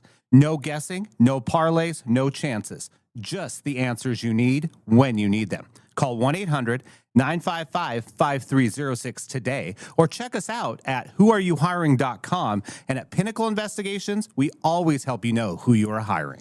Looking for a dog-friendly place to enjoy great wine and delicious food? Head to Maryhill Winery in Kendall Yards. Their outdoor patio is perfect for you and your pup with treats and a warm welcome for your furry friend. Join them every 3rd Thursday for Paws on the Patio. Enjoy a complimentary glass of wine while your dog gets a Maryhill bandana and special treats. Plus, when you purchase a bottle of Rescue Red or Whiskers White, $5 is donated to the local Humane Society. Maryhill Winery, where great wine, delicious food, and great company come together. Award-winning Maryhill in Kendall Yards and online at maryhillwinery.com. In Spokane, relationships matter. And at Cascade Dental Care, relationships are everything. For over 55 years, we've been serving our community as a doctor-owned dental practice with convenient locations on the north side, south side, and in the valley. While dentistry has changed, our commitment hasn't. We combine the latest technology with something you can't manufacture: genuine care. We take the time to listen. We get to know you. We treat you like family. Our mission goes beyond beautiful smiles. Research shows oral health is connected to your overall health, including your heart. That's why we focus on creating healthy, confident smiles that help you enjoy life more and reduce your risk of heart attack and stroke. At Cascade Dental Care, we've always believed in doing what's right for the patient, not just what's convenient. Experience the difference of a practice built on trust, comfort, and community. Cascade Dental Care, Spokane's hometown dentists for over 5 decades. Do you have a nagging ache or pain and you just can't shake it off? Take your movement-related problems to Physical Therapy Associates, where a team of providers are passionate about helping you achieve your health goals. Voted Best Physical Therapy Clinic in the 2025 Inlander Poll, PTA has proudly delivered over 40 years of outstanding care. Start your healing journey today. Family-oriented, community-minded. If it's physical, it's therapy. 509-456-6917 or online at ptassociates.net. I went into the dealership for a routine oil change, and they told me that I needed new brakes right away. I knew I didn't want to get it there because it was more expensive. I had heard about Golden Rule on the radio, and so I went in there and had them check it out and was told I did not need new brakes. Hi, Dallas Lowe with Golden Rule Brake. You deserve an honest repair at a fair price, and we do promise to make it easy. Hi, I'm Cindy. happy. I have been raised in Spokane most of my life, and I work for the school district here in town. That's what made me happy. I mean, it was like they didn't do a job that they didn't have to do. They told me I didn't need done, come back in the spring, and they'll check them out again. And I think being a lady on her own, they might take more advantage of that. So it was nice having honest people tell you that you don't really need this being done right now. Schedule now at goldenrulebreak.com. Yeah, Golden Rule Break. April has a birthstone that says it all. Diamonds. Timeless, brilliant, unforgettable. And right now, in beautiful downtown Coeur d'Alene, something just as dazzling is happening. Jeweler Jane is hosting a diamond sale at Clark's Diamond Jewelers. We're talking hand-picked diamonds, each one chosen for exceptional beauty, fire, and brilliance. The largest selection of diamonds in the region, all in one place, and right now, priced to celebrate April. Looking for a perfect engagement ring, a meaningful anniversary gift, or maybe it's time to treat yourself to something that shines as bright as you do? There's never been a better time to shop for a diamond at Clark's. This isn't just a sale, it's a tradition. Serving generations since 1907, Clark's Diamond Jewelers is where North Idaho comes for trust, quality, and unforgettable sparkle. Jeweler Jane's Diamond Sale, happening now only at Clark's Diamond Jewelers in beautiful downtown Coeur d'Alene. Clark's, where your story shines forever. Dave and Molly from the archives. I'm not sure what the tattoo is. I could look it up. But Vanna White got her first tattoo at age 68. Wow. Which that would be kind of an interesting question. Who's the oldest person that got a tattoo? Yeah. Like, or, you know, your first tattoo. Right. You know, you've made it through decades of your life. And like for our group, if we don't have a tattoo now, we're not going to get one. I'm not getting one. Yeah. I was very close in Hawaii. And then the person with the most tattoos of the three of us chickened out. He bugged it. Like, he was like, nah, I don't want to do it. He's got sleeves of tattoos, and he didn't want to get a turtle. We were going to get like a little sea turtle. Oh, that's something. Yeah, because of our trip and all. And I was going to do it. I don't even know where I was going to get it. I think we've talked about this before. You know, when it was, Dave, Ken, and Molly show, we believed that we were the only 3-person show in the country that was like a legit show. We were, highly ranked, all that kind of stuff. Yeah. That didn't have a tattoo. Like none of us had a tattoo. Right. All of our radio friends and, in the bigger places and stuff. And some of them even older than us. Everybody had tattoos. Oh, yeah. But we were the only show that never had a tattoo. We were the tattoo-less ones. Yeah. I wonder, did we ever ask Quinn if he has tattoos? I don't know that we did. I don't know if we should ask on the air. Maybe he doesn't want his people to know. Oh. I think maybe we did talk about it. You said no. He has one. Oh, really? No? Well, if he's listening, he'll If he does, text it's us probably in. Harry Potter. Or the Bills. It's just Josh Allen.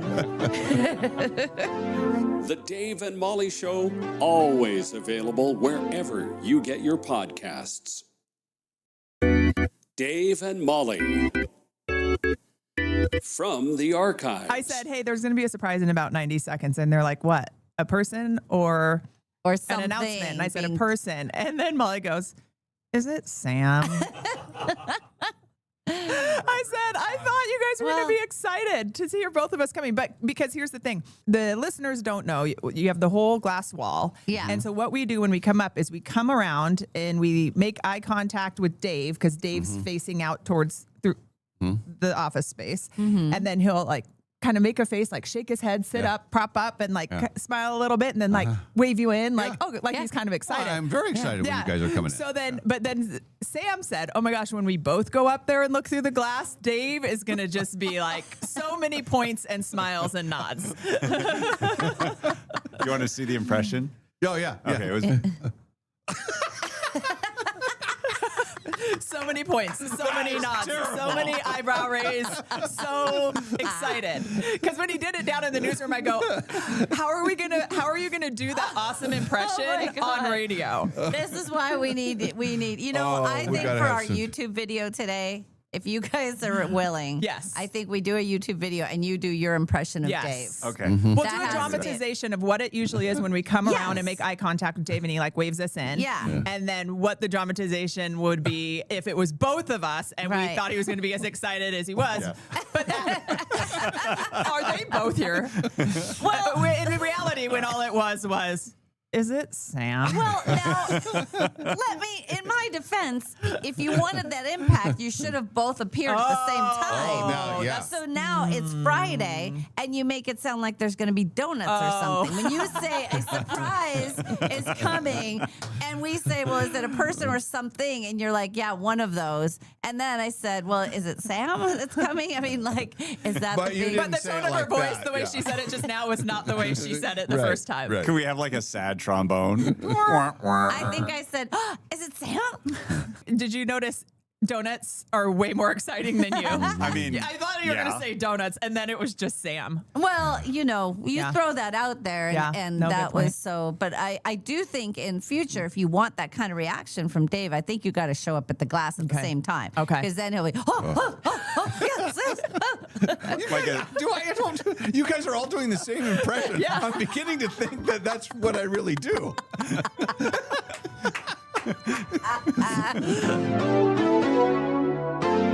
The Dave and Molly Show, always available wherever you get your podcasts.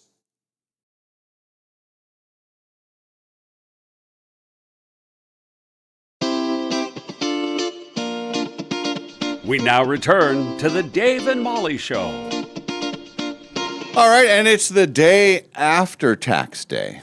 Yes. But for some people, and I think we talked about this the other day, younger people, they do their taxes quickly because they're getting money back, and who wouldn't want the money back? Yeah, if you're quicker? getting it back, you totally should do it yeah. soon. They have a breakdown of what people are going to be doing with said tax return money. All right. I hope gambling's on the list. Let me just say that. I don't really see that. No.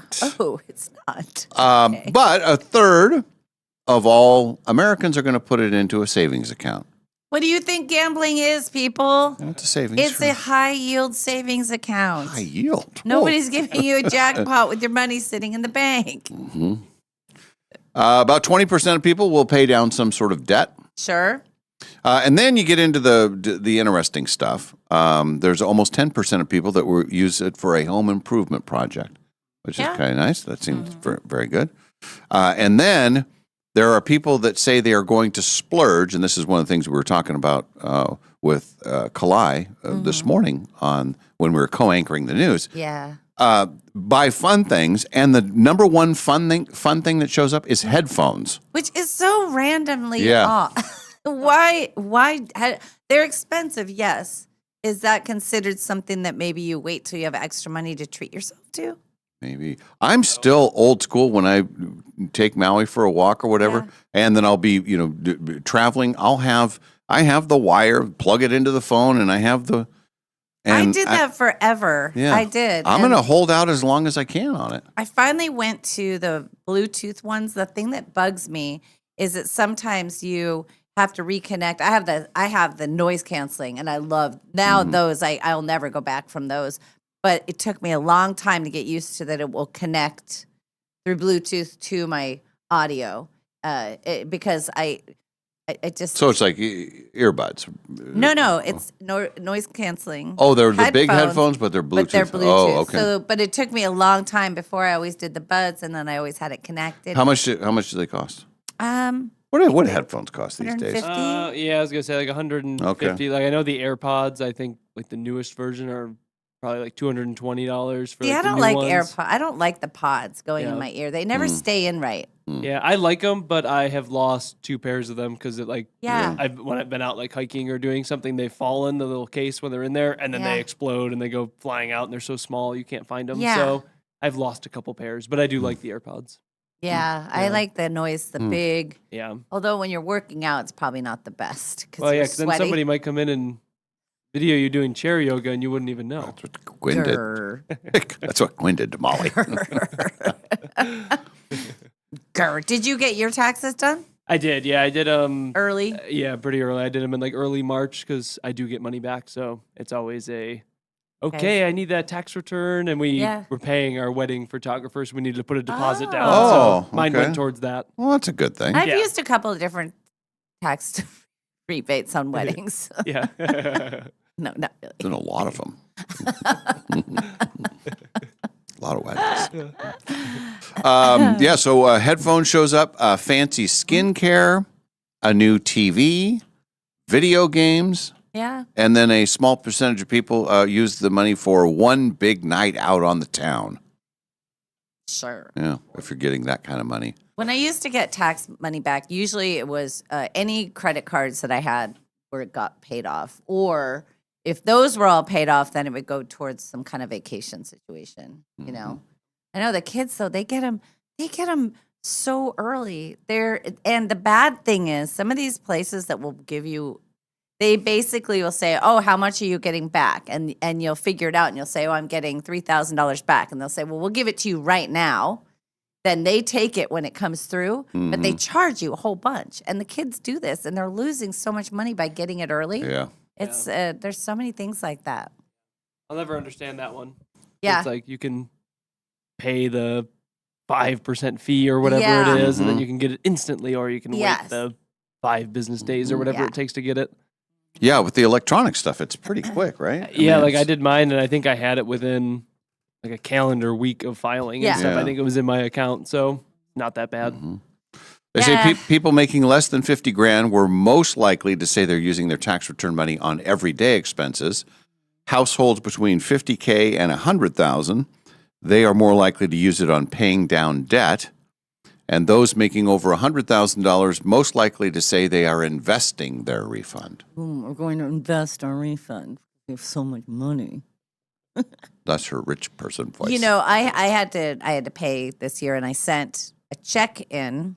I didn't do it like an old school check. I had 2 separate things I had to send in, but it took about 2 weeks for those checks to clear. Oh, so they're behind, even when you're paying them. They're, I think they're short on people. As we were talking to our bookkeeper, and she was saying she's had to be on hold and trying to get answers and stuff from the IRS is difficult right now. So. They say the average tax return is around $3,500, but it really depends on your situation, how much you're withholding, all that kind of stuff. So, wasn't that cute? On average. Good for them. Yeah. That's so nice. That's nice. Did you get your situation handled? Yes. I think it's been handled. So yes. Now let's talk about Italy, a trendsetter for the world. Yeah. They are the first country to allow paid leave if your pet is sick. I think that's lovely. Yeah. Why would he? It's like a member of the family. I mean, if you say my hamster doesn't look so well, I think I need to take a day off. My hamster is he's not eating the way he should. I need a paid day What off. if it's a goldfish that you've had for a few years? My little Goldie. he's a swimming, not like he usually is. It's floating now. I'm taking a day off for the floater. This all started back in 2017. It was a court case. There was a librarian in Rome, and she fought for time off to take care of her sick dog. Okay. And she won the case. She argued that under Italian law, letting an animal suffer is a crime. Ooh. So forcing someone to choose between work and their pet puts them in an impossible situation. Now workers can take up to 3 days a year to take care of their pets. Good reason to get a pet. In Italy.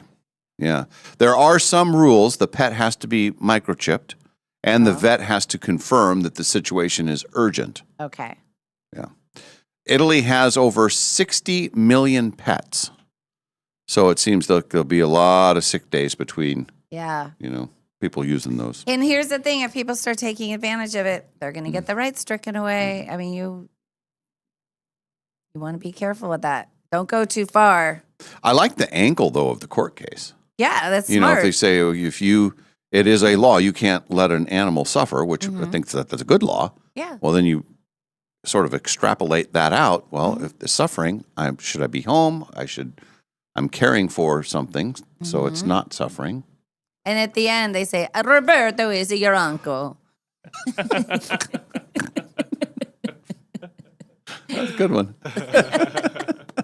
That's pretty good. Because it was Italian, Roberto, and Bob's your uncle. Right. And so, yeah. That was pretty good. I got a headache. Oh, no. Don't make him laugh today. Yeah. Be careful. When next time you see my mom, tell her to do her Italian for you. Oh, I can't say any of it on the air, and she can't either because it's bad. But it's all bad words? Well, actually, maybe not. But it was from a show, and so she had to learn, and so she still knows it. And it's something like, I am no prostitute. This is no house of prostitution. Go home, you dirty pig. But she says that, no, but then she can do this Italian gibberish. You swear she's speaking Italian. Wow. And you're just like, wow, that's good. Go. But yeah, she does the, I don't know. And Roberto's your uncle. Roberto. I need to get the Italian word for uncle. I'm a familia a Roberto. A little punchy today. That's all right. Well, you had to get a long walk home. You were cold. I almost made it home. I swear to God. In my mind, I was not that far from home. I thought I'm just going to take a right here. Pretty soon I'll take a left and I'll be in the neighborhood and it will be fine. And then as we drove and drove and drove, and it was, the Uber was driving at, 35, 40 miles per hour, and it still took 7 minutes to get home, I thought. What was your Uber charge? That one was like $9.95 because we were already on the way, and I don't know what it was. Ken did it on the way down. I'm not sure. So he paid that bill. He did pay that bill. He's probably still sleeping. This morning I said, he said, how do you feel? And I said, I feel pretty good. I actually do feel pretty good. And I said, how do you feel? And he said, I feel like I just woke up. And I said, well, good for you. And then I stormed out. I didn't storm out. No, I said. And he went back to sleep. That's good. And I heard him mumbling like, I guess there are a few downsides. I don't. Jeez. He knows there's downsides. He just hasn't seen him lately. So when you, after the incident, where you're walking and you're blocks ahead and he says stop. Yeah. Okay. After that happens. Yes. Then you get home and in your own words, you said you needed to watch a Brady Bunch as soon as possible. Mm-hmm. Does that, after watching that, or then are you like back to good? Like when you went to sleep, how were you feeling? Oh, we were fine. Oh, yeah. That's good. Okay. In fact, I believe Don't go to bed angry. I believe he was sitting there writing a very strongly worded letter to Uber, which was making me, I said, what are you're doing that right now? And then I kind of sat on his lap and I almost fell asleep and I was kind of half crying and half like, sorry, that kind of thing. And then I said, I need a Brady Bunch. And I got up and then I watched some Brady. And then Brady always makes it better. Mm-hmm. And then I was fine. And he rubbed my feet for me before I went to sleep. And then that made me go to sleep. And he was fine. And we were fine this morning. He's a very nice person. Mm-hmm. And there are enough upsides to me that he knows that my life is far more complicated than his. Upside girl. She really is an upside girl. She's not walking in flip-flops to home. So farther away from home than you thought. We know it. Uber won't come. That's why she runs. Yeah. He'll tell you this. He has a far less complicated life. He doesn't have as many little things that can go wrong. So it's pretty much like me, work, he's doing his stuff. And so he's very, he understands that and he loves me and I'm good to him too. As I'm convincing myself, I am very good to him. Yeah. Too. Mm-hmm. Keep telling yourself that, Malls. Well, there must be a lot of upsides. He hasn't broken up with me yet. And it's been like 9 years. Yeah. He hasn't married me, but he hasn't broken up with me either. Yeah. So I must be doing something right. Yeah. I think it's going well. Stop! Did he have an angry face when he yelled stuff? He was mad. He's been mad at me like a total of 3 times since I've known him. Except when he was our boss, like years ago in radio, he would be a jerk sometimes, and I was like, you stop it. You don't handle jerks well. I don't suffer jerks well, but in our relationship, it's very rare that he's actually ticked off to the point where he will even exert. Usually it's okay, we'll fix it. But when he yells, stop. On Boone Avenue at 9:30, I think, at night. I should probably stop. And the funny thing was, he let me get far away. I think he was trying to teach me a lesson because I was walking. You know, there's shadows, and I thought, I'll see his shadow back there. I'll hear his feet, and I'm like, boy, he's really. And I look, and when he yelled stop, he was like a block and a half back. Oh, I mean, he was letting me. It was like a toddler where you're just like, okay, well, I'm going home then. You're going to have to stay here. I'm going to move out. Yeah. I got my little stick with my pouch behind me. I'm walking. I'm moving. Hey, you know, when the kids won't get, you know, in the store, okay, well, we're all leaving. No, don't leave. Yeah. That's me. And then he was thinking, fine, I'll just let her go. Watch this. Thank God nothing bad. He would have felt terrible if somebody had attacked me or something, and then he was too far away. He is listening because he's on the text line. He has the laughy emojis. Yeah, so everything's fine. Well, I'm sure he's thinking because I have the microphone, I could have painted it any way I wanted. You know, I could have really made it look like. And then he was being a jerk, so I had to walk home. He couldn't get us around. I would never do that. So I'm sure he's thinking, I'm so glad she's painting it the way it was, and that, you know. Now, what was your plan, babe? Yeah, I get it. I didn't have a plan. And everybody's saying Survivor's going to be great, too. That's and back to the Uber thing with the plan. I mean, the did plan have a was the plan. Uber. Yeah. Totally. But I know how those, you know, you were talking about the Dodger Stadium situation. I mean, that can be very frustrating, It's so and a frustrating. bit scary. I've told the story about the Super Bowl. Right. When you know, we're tanked up, and we are literally stumbling in the parking lot. And my friend Alex is, you know, I'll get the Uber, and it was like a $500 charge because it was, you know, obviously peak time and everything. And for where we were, the Super Bowl was in Glendale. We had to go back to downtown Phoenix. Right. And we ended up getting a ride from some strangers, and that was hilarious. Yeah. They were so great, but they saved us. I mean, they really saved us. I mean, it's like, I don't know what if we you had no plan. you could spend $500. I mean, if you had to, you'd say, okay, we'll have to do this. But that's not a good plan. No. But when you are saying, we aren't going to drink and drive, we have planned ahead, we're leaving early so that I can get home, and then that happens, it's so frustrating. It really is. And I don't know, maybe we just should have. Now we know the Viking is probably the best place. If it happens again, we'll do that. I guess walking wasn't the best plan. And milk was a bad choice. It was a bad choice. D&D Steve wants to know, I think we've talked about this. Quinn, you have no tattoos, right? No tattoos. Yeah, we're the non-tattoo people. Yeah. We're just, No tattoos. none of us. None, yeah. Ken doesn't have them. Nope. Your Ken has them. My but, Ken has just one. Ken, our Ken. Two. Yeah, I just don't have anything that Yeah. I want on there. An airplane would probably be the thing that I could say I'll always love airplanes. Yeah. But it'd have to be the right one. Yeah, and I just don't trust myself, even if it's something that I'd be like, oh, that's a cool thing or that's important to me. I don't trust myself to do it in a style that I'm going to enjoy For 10 life. years down the road. Yeah. Or, How about Harry Potter's scar? right in the face?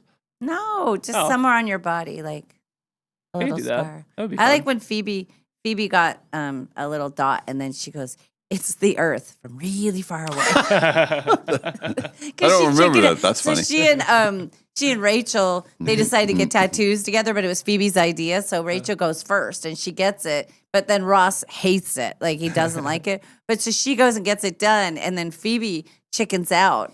And then she said, "Well, it's here." And she said something. She said, "Once they started, it really hurts." So Rachel's all mad, but that's what she tells him. It's the Earth from really far away. That's hilarious. It's a dot. Did somebody say they were going to get a tattoo with their tax money? Oh, is that what it was? Is that how it started? I think a lot of people. That could be a thing. I mean, if headphones are a thing, tattoos are probably a thing. Yeah, tattoos are Definitely a thing I would imagine. Oh, that's Hang on a second. Here we go. The Ruptown Girl hat. Is that from Trevor? Yeah. Trevor, you are a wizard. Yes. He is. He sent a thing. I saw it, I think, yesterday afternoon. We have access to the text line all day long. We just have to be on it. But it was yesterday afternoon, and he had sent one where I was meeting somebody.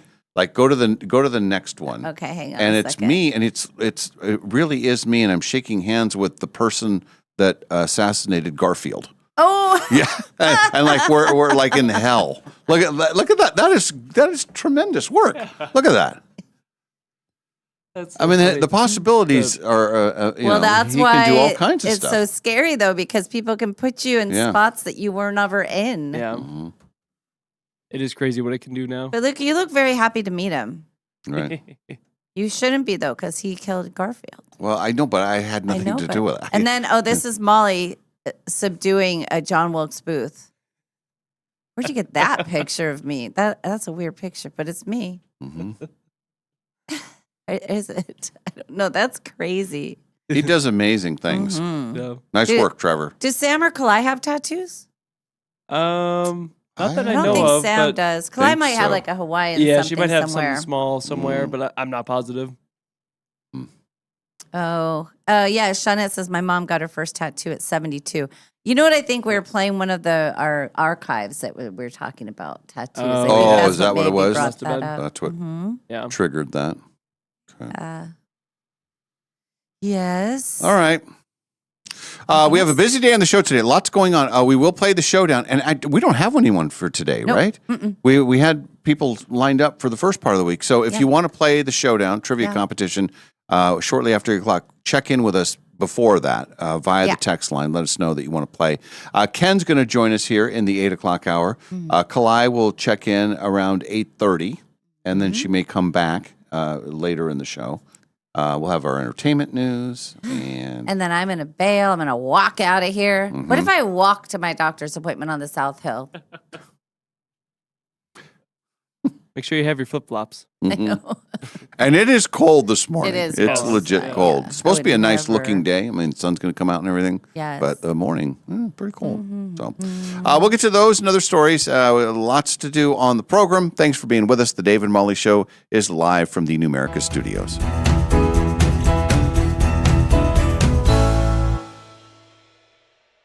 You know that feeling when you're driving through a neighborhood and see a brand new home going up? Maybe it's the layout you love. Maybe it's the lot. Maybe it's the idea of building something that's truly yours.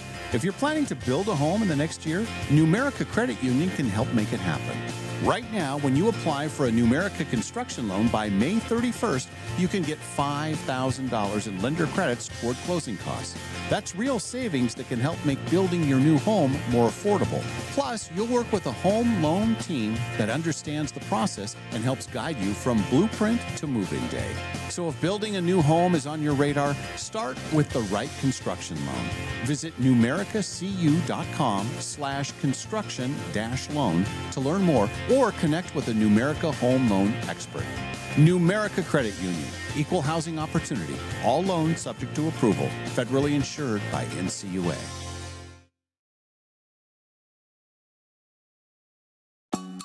Finally, spring is here at Northern Quest, and something big is blooming. It's the $70,000 Bloomin' Bounty giveaway. You could win 30 grand in cash and our 25th anniversary silver ticket that guarantees you a spot in any one of our upcoming grand prize drawings this year. So play daily with your Camus Rewards card to enter and earn 4 times entries every Tuesday to make your spring a lot greener. Details at northernquest.com. Frequently asked questions about the Quest for the Million giveaway at Northern Quest. Question 1. How much are you really giving away? Answer, $1 million. Question 2. Is that a guaranteed payout?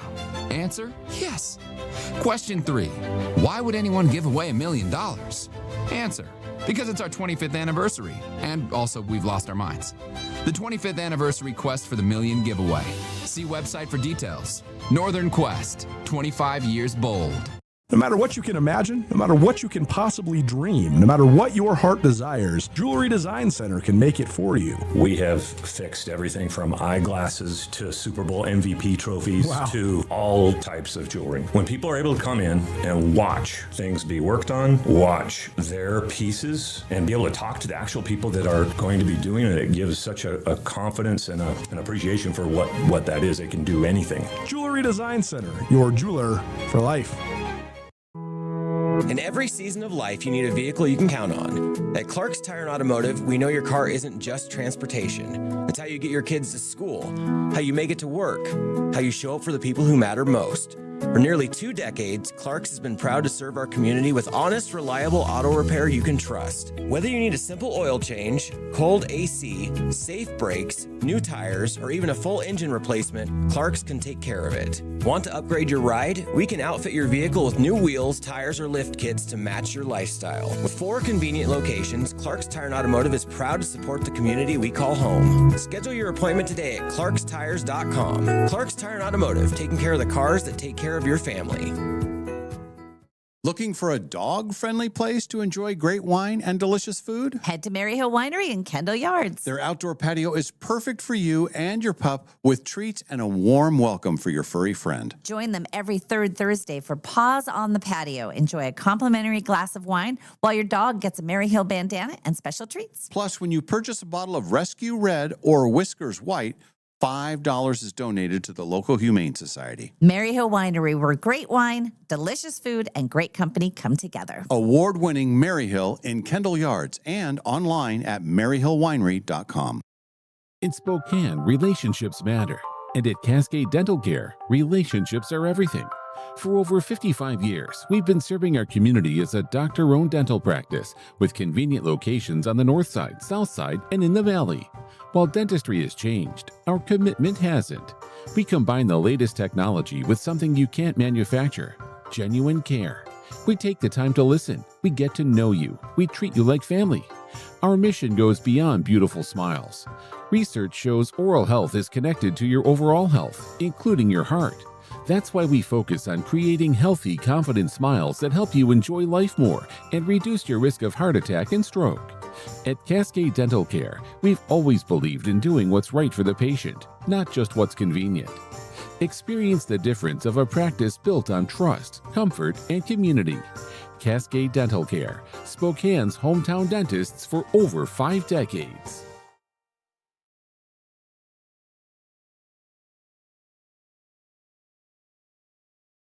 It's time for Dave's Cash Showdown. Time for you to throw down. Winning in a minute, answer 10. Dave comes in and answers them again. If your score's inferior, then Dave will reign superior.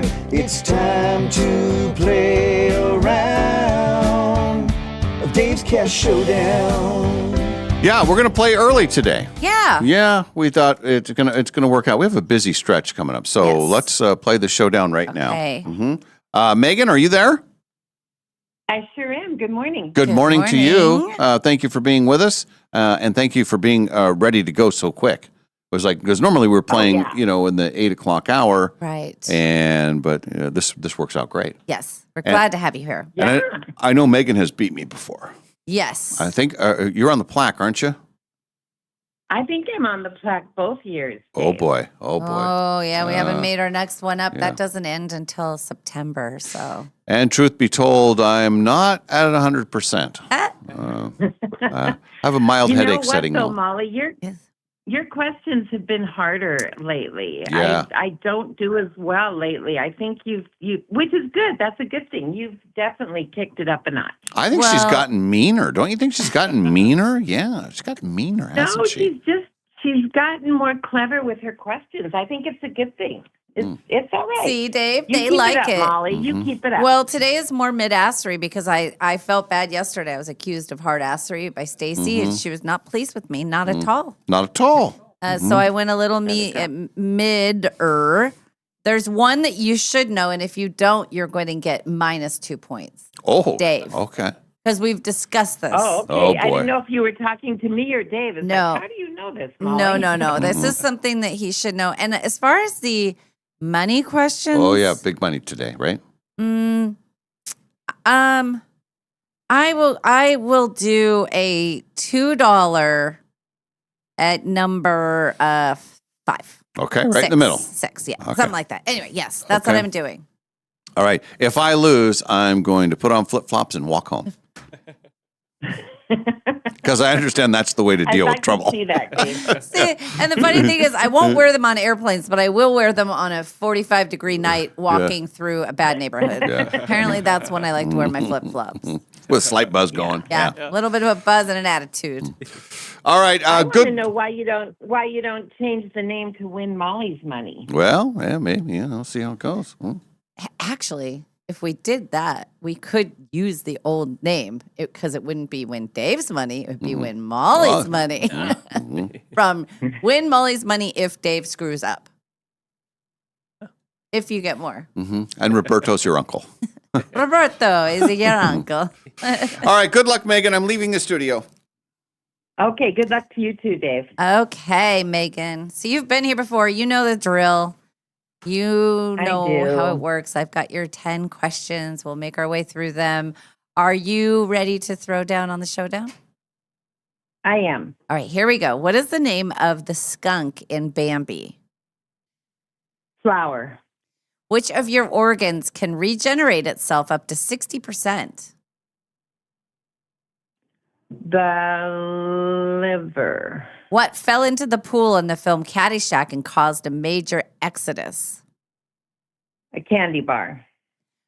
Item of clothing or musical instrument. What is a hurdy-gurdy? Musical instrument.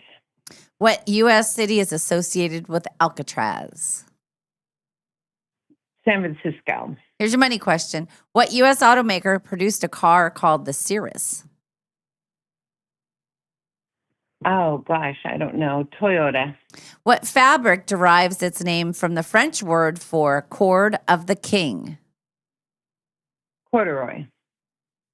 Who is the dark wizard villain in Harry Potter? Snape. The dark wizard villain in Harry Potter? Yes. Voldemort.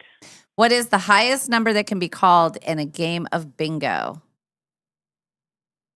070. Is it 074? Oh, gosh, 75, 76. Stop me when I'm right, Molly. No. Pick one. 76. Oh, shoot. I don't know. Okay. Gosh darn it. Well, just pick a number. 77. Okay. What is the capital 76. of the What is the capital of the state of Missouri? Malden. Okay. I think. You're doing really well. That's why I didn't allow the guessing game on the bingo. I'm sure at one point bingo is the dumbest game on the planet. Honest to God. Oh my God! Did you hear what she said? I know it's a controversial take, but my God, it's a dumb game. Do you play other gambling games? I'm not a big gambler, but if I were, I think I would like cards. I like to play like bridge and cribbage and things where you actually like make some decisions and you don't just mindlessly. I got you. Sorry, Molly. Well, I'm not a big bingo player. I'm not, but I do like to gamble. So nothing. Are you talking about bingo? Nothing. What's your favorite bingo number? Nothing. Oh, 69. I laugh every time I do it. I swear, I used to do Working Women's Wednesday, and every single time I would call that number, I would giggle, and there'd be half the room would go, oh, and the other half would go, with me. Mm-hmm. Most people laugh. It's funny. Yeah, it's funny every time. How'd Megan do? How'd you do, Megan? How do you feel? I did okay. Yeah. She did not win the money. Okay. But she did very well. Okay. All right, my turn to play. 10 questions for me. Here we go. What is the name of the skunk in the movie Bambi? Oh, Thumper is the rabbit. Mm-hmm. Pass for now. Which of your organs can regenerate itself up to 60%? Skin. What fell into the pool in the film Caddyshack and caused a major exodus? Baby Ruth. Item of clothing or musical instrument. What is a hurdy-gurdy? That is a musical instrument. What U.S. city is associated with Alcatraz? San Francisco. Here's your money question. Okay. What U.S. automaker produced a car called the Cirrus?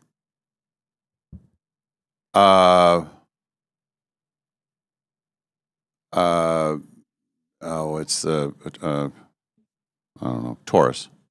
What fabric derives its name from the French for cord of the king?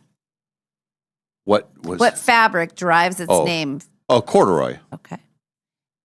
This one's the one you better get or I'm taking 2 points off. Who is the dark wizard villain in Harry Potter? Oh. It's the famous Dumbledore?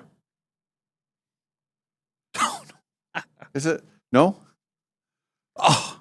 Couldn't be more opposite. Oh, no. Duh. I don't. Dumbledore is the light. Hang on. So we'll finish this round and then we'll talk to you about that. What is the highest number that can be called in the game of bingo? Oh, that's why the bingo thing came up. 79.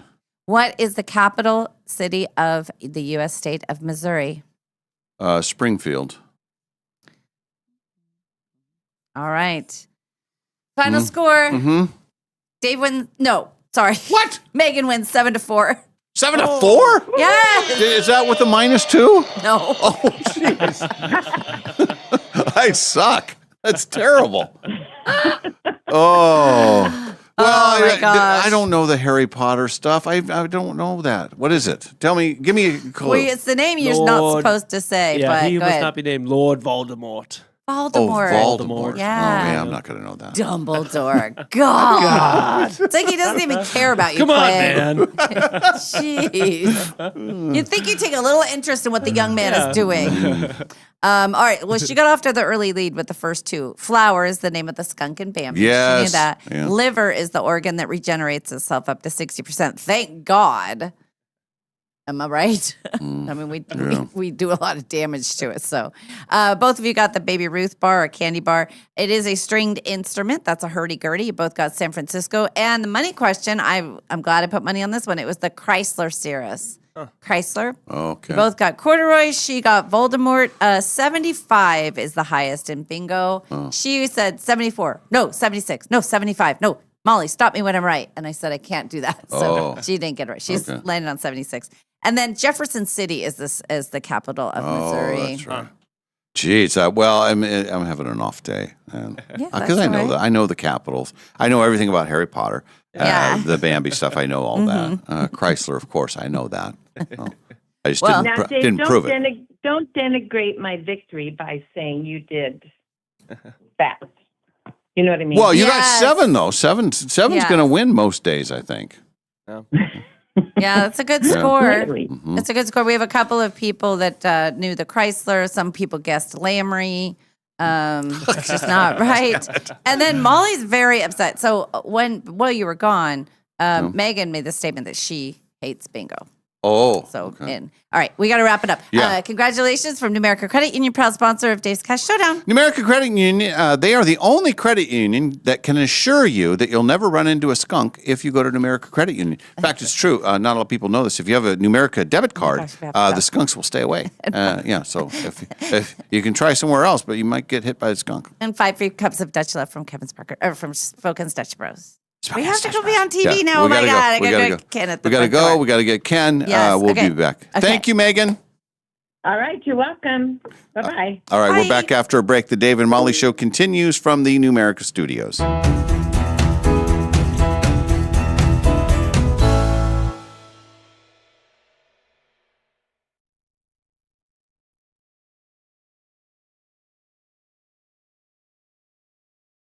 Looking for a dog-friendly place to enjoy great wine and delicious food? Head to Maryhill Winery in Kendall Yards. Their outdoor patio is perfect for you and your pup with treats and a warm welcome for your furry friend. Join them every third Thursday for Paws on the Patio. Enjoy a complimentary glass of wine while your dog gets a Maryhill bandana and special treats. Plus, when you purchase a bottle of Rescue Red or Whiskers White, $5 is donated to the local Humane Society. Maryhill Winery, where great wine, delicious food, and great company come together. Award-winning Maryhill in Kendall Yards and online at maryhillwinery.com. In Spokane, relationships matter. And at Cascade Dental Care, relationships are everything. For over 55 years, we've been serving our community as a doctor-owned dental practice with convenient locations on the north side, south side, and in the valley. While dentistry has changed, our commitment hasn't. We combine the latest technology with something you can't manufacture: genuine care. We take the time to listen. We get to know you. We treat you like family. Our mission goes beyond beautiful smiles. Research shows oral health is connected to your overall health, including your heart. That's why we focus on creating healthy, confident smiles that help you enjoy life more and reduce your risk of heart attack and stroke. At Cascade Dental Care, we've always believed in doing what's right for the patient, not just what's convenient. Experience the difference of a practice built on trust, comfort, and community. Cascade Dental Care, Spokane's hometown dentists for over 5 decades.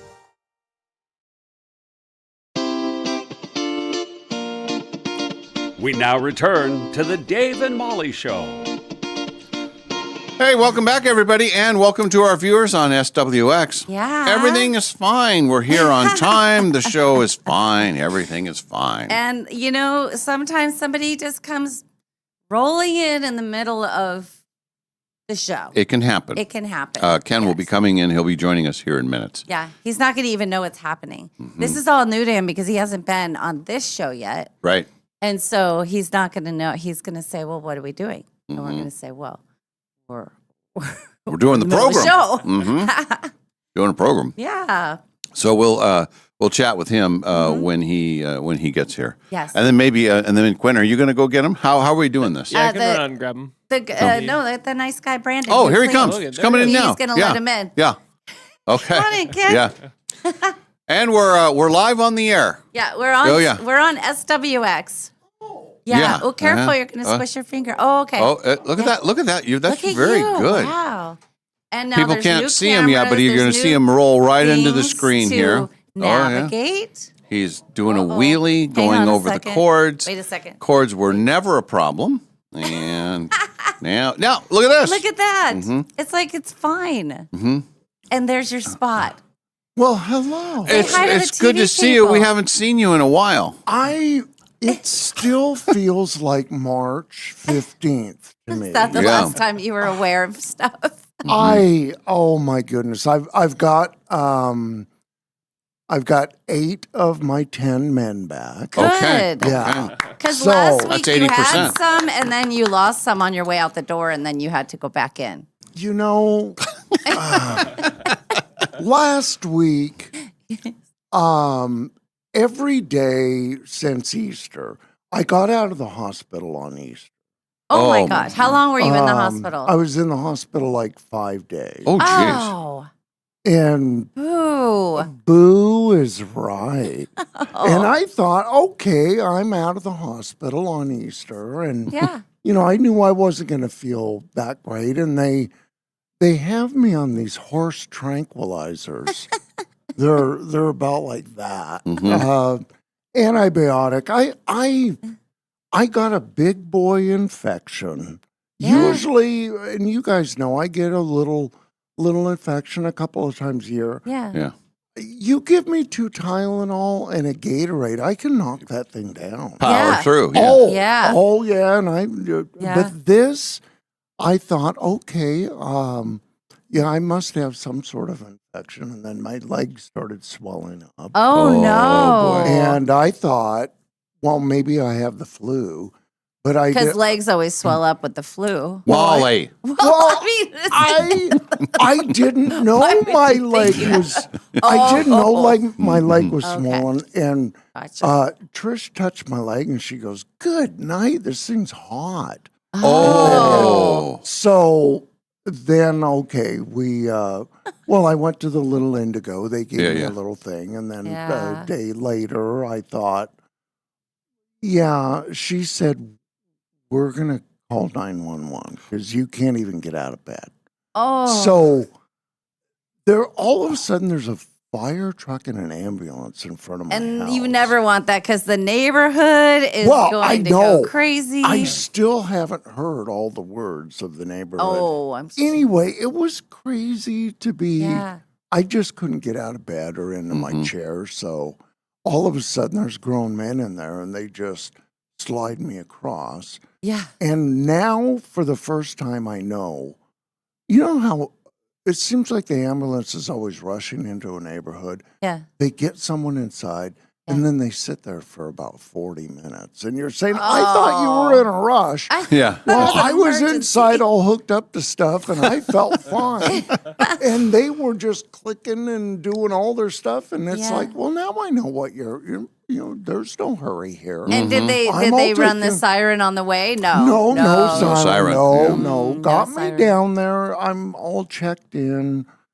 And they put me on the antibiotic in intravenous. They poked holes all. I had two ports in each arm. Why didn't they put it in your damn legs so it didn't have to hurt? Well, I don't know. That is the most hurt I had is those needles going in. Small poke. Ouch. So did you instantly feel better once you were getting medicated? I think that some was hydration and the antibiotic. The last time I had to go to the hospital, it was overnight, and the antibiotics, by the time I woke up, I was like, well, I don't need to be here. I feel fine. Let's go home. I thought the same thing.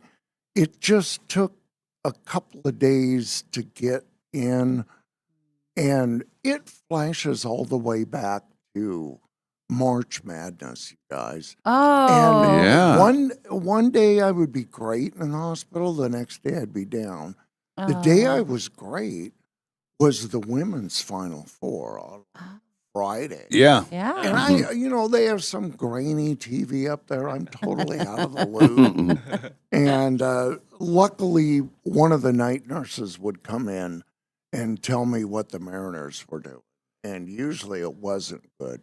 One night he came in and he said, the Mariners lost 1-0.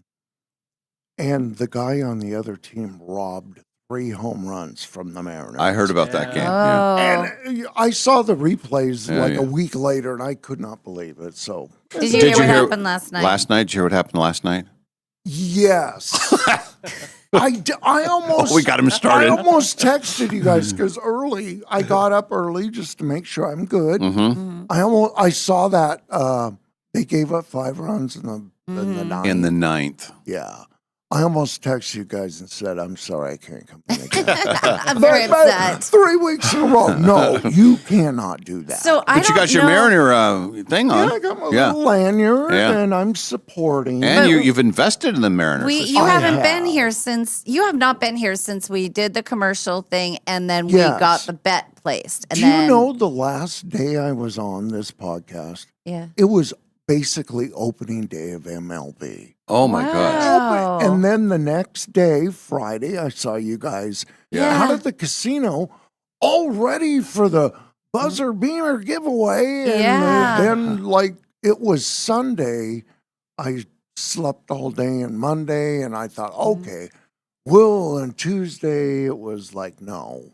And I'm sorry, I missed that. But you did get your $100 bet in. I did. I showed you how to Thank gamble. you, Molly. Thank you, Molly. You're welcome. That was right after our little Facebook, YouTube video. Do you remember what I put my money on? $20 for. You are now.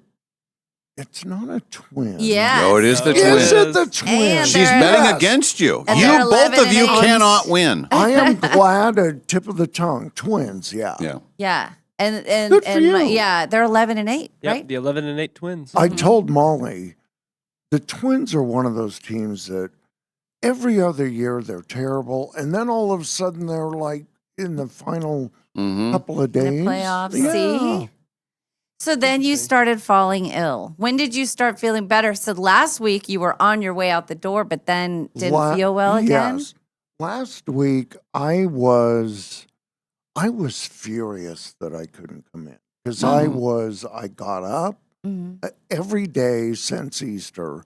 It took like a week for the hospital just to get out of me, and I'm still on those I'm done with my antibiotics now. So Sunday, Monday, every day I told Trish, I think it's all out of me. I think I'm good, upset tummy and all that stuff. Yeah.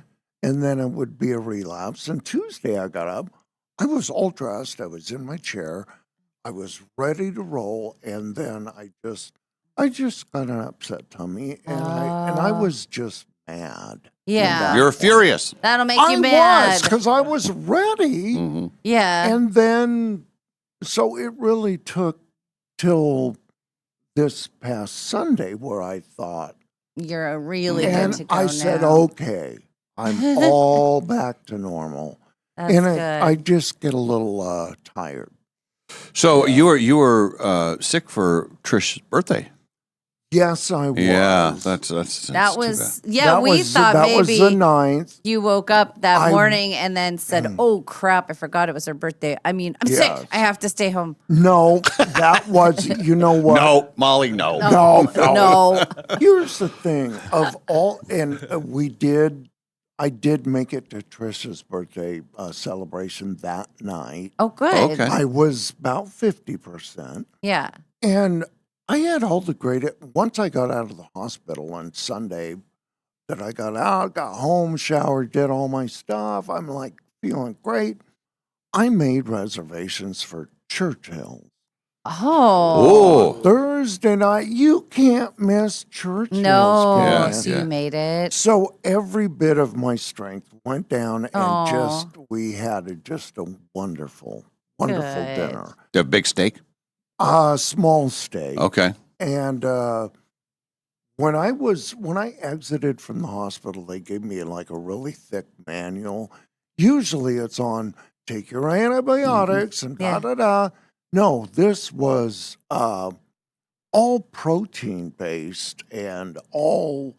Oh, so you get to eat a lot of meat? It was all them telling me what to eat and stop eating the garbage. Well, I've watched you eat, and let me tell you, you left the protein behind. Yes. Oh, he got to the potatoes. He got to the rolls, all right. Yeah. And then these nice strips of beef, he just sort of moved them aside. I've had 2 sensible salads, one a Caesar salad. Oh, that's good. And every time I take a bite, I brag to Trish.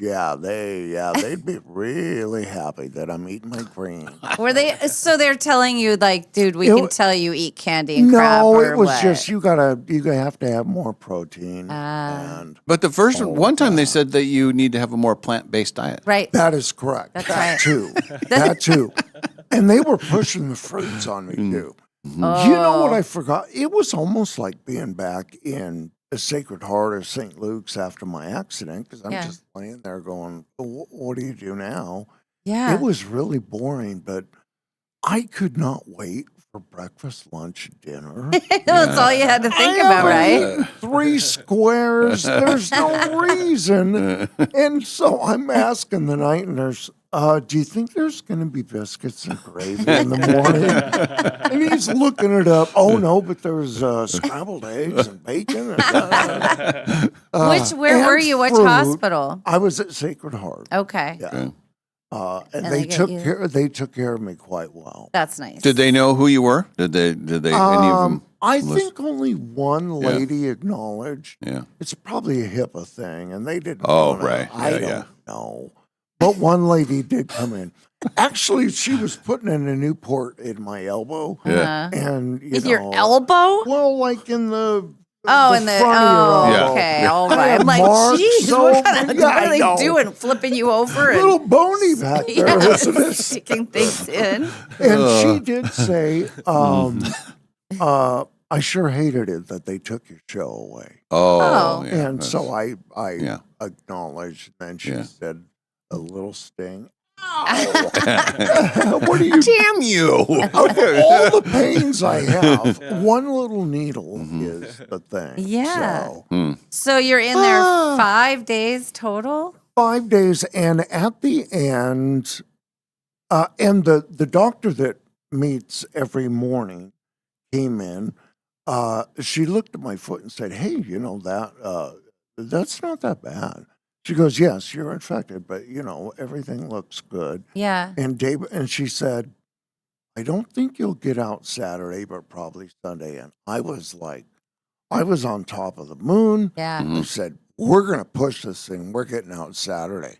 We are. And it was men's Final Four to push it all the way back. So, but you and then she came in Saturday, and I felt, all of a sudden, I started feeling really bad. I had nice visitors, Trish, a friend, and folks came in, brought me coffee. And then when they left, I started going down. And the doctor came in Sunday, and she said, your wound looks good. Everything looks great. You should get out of here. And I had found that they had been kind of treating me more for my needs of being paralyzed rather than my wound, because I just going to the bathroom and all that stuff, and they didn't have all the right equipment. Oh, geez. So I said, we're gonna, I'm busting out of here. And my friend Rich, who was there Saturday, he texted and said, "Did you get out?" And I said, "We had to make a strong move to the hoop to get out of there, but we moved heavy. We had to get out of there. We said, I gotta go home. I gotta shower. I got all my stuff there." So was it an infection on your foot? That's where it started? That's where it So was it the same wound that you've been having for years? You mean the one that the doctor came in and said, that wound, it doesn't look that bad? Yeah, that one. Is it the same wound that you've been working on? And it has been just... It's been years. It's been no problem at all. Until it was a problem. Yeah. But what happened? Like, do they know why? I don't... It must have got some little just out of the blue. And because you couldn't feel the pain starting, it got out of hand before you know it. It did. My leg, more my foot swelled up. Yeah. And Trish said, kind of looks like a chicken. And I said, "No." Chicken? It looks like a ham. Well, the top of my foot was, I said, "It looks like a ham, doesn't it?" And it looked like it was sunburned. It's all red. And now it's peeling more than when I was in Hawaii, which is good. It's shrunk down. So they told me, keep it elevated, do all that. You got to keep it elevated. Oh, you do. So I don't feel bad going home and getting on the couch and put a little pillow there. So is this your biggest outing that you've had since the incident, besides Churchill's that night? A couple. We did Churchill's, and not last night, but the night before, Tuesday night. And I was feeling pretty good by then. Trish was out and about, and she said, "Let's go get pizza at Republic Pie." Okay. 2 thumbs up. Yeah. And so we went out and had a great pizza. That's where we split a Caesar salad. You get your greens in, a plant-based diet. And it was a Meat Lovers, the 30th off grand, if you know that. It's got all the, ham, pepperoni. So you got your cured meats allotment in as well. I did. And your dough and your cheese, but then also your And vegetables. of all things, to tie the bookends together, as we're leaving Republic Pie, a small little lobby there, and I hear, "Ken," and I look over, and I see this gal, and I'm trying to place her, and she said, "It's Lauren from St. Luke's, one of my main PTs." Oh, yeah. One of 2 PTs that basically, I say they saved my life, and she's married, has a little boy, and so we're talking and catching up, and the little boy's looking at my chair, and I said, "Your mommy helped me get strong enough to get in this chair. And Oh, it was just so great to see her. I probably haven't seen her in, I don't know, 7, 8 years. I saw her. I think I talked about this on the air. I think it was last year at one of the concerts at Northern Quest. Oh, she was there. Yeah, and she introduced herself, and I'd met her a couple times just from visiting you, but to see her out in the wild. Yeah, I know, and you guys probably don't remember specifically when you both came up to St. Luke's and watched me do like a floor recovery thing. Yeah, both of them were there. So yeah, we learned how to do the recovery too. Remember, they showed us how, and we had to do the thing. Right, they had to lift you up. And then they said what to watch for in the early days because you had to tilt back. Remember, you had to go tilt back. Right, tilt back. And there were a couple of times where you'd get a little drifty, and Dave and I would go, "Is it time? Oh. Are we into action? I know. I would. Is he just tired, or is it happening?" I forgot when I used to get lightheaded. Yeah, you did. Yeah, probably 3 months, and then that went away. Yeah, there were times that we'd be on alert. We were like, I never told anyone. That happened at home, and if I was on the bed, yeah, my son would just lean me back. But I never told anybody. When I started getting lightheaded, it felt great. Yeah, it was like just a little buzz. Just lay me back, and then I'm coming to. No, it doesn't. It really does feel good. Yeah, well, yeah. But, right. So does heroin, but you don't want to make it out of There habit. are a lot of things that feel good. You are correct, Dave. You are correct. Oh, my goodness. People are sending you very nice It messages. is.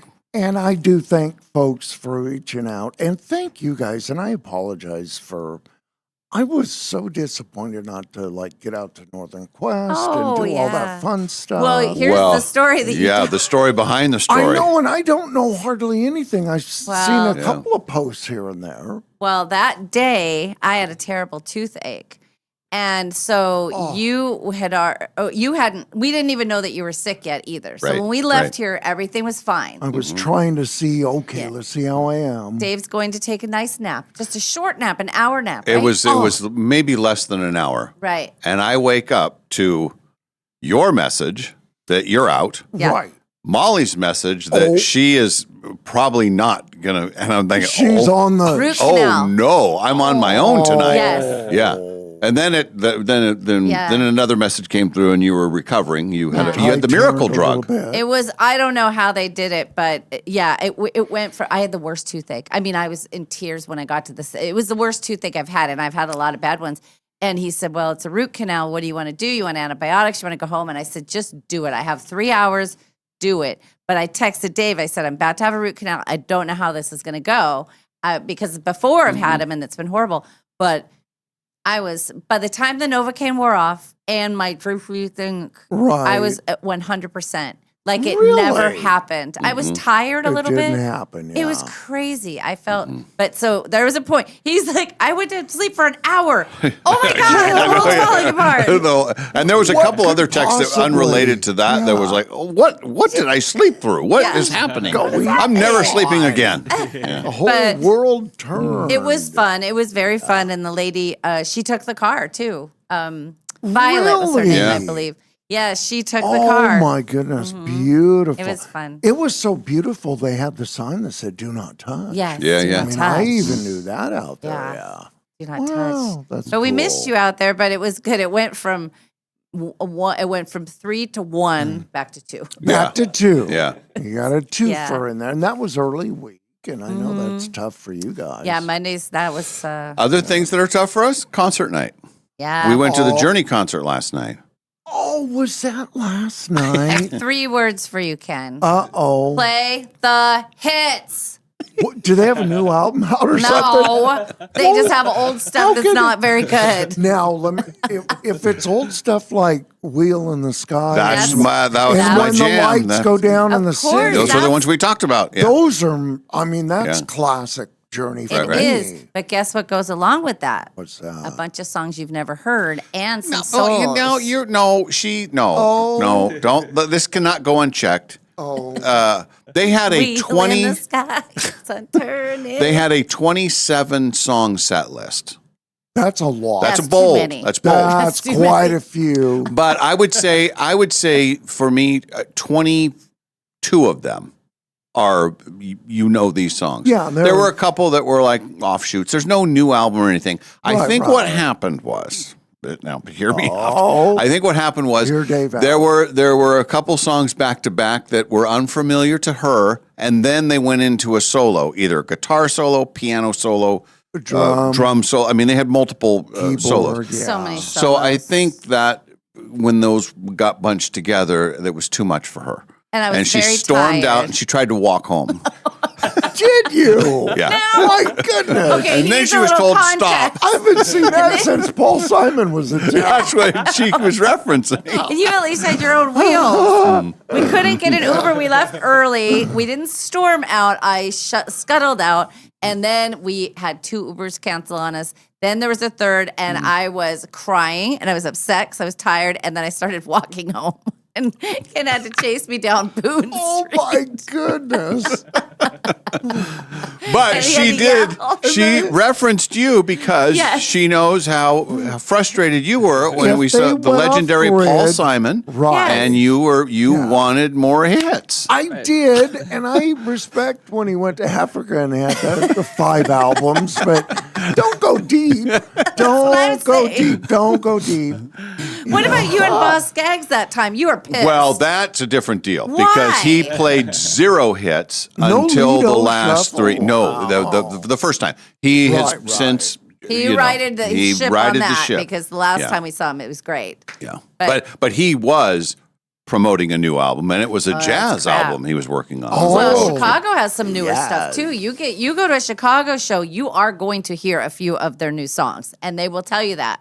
And Well, then and that's actually, my time to get wine. I Hey, kind of there you like go. some of their newer songs, and the only reason I like them is because I heard them 3 concerts ago, so they're not new to me anymore. So now I know them; they're like old school. But Chicago's one of those bands too. Sometimes I love seeing them, and other times they'll put a string of solos and stuff together that they just lose me. Mhm.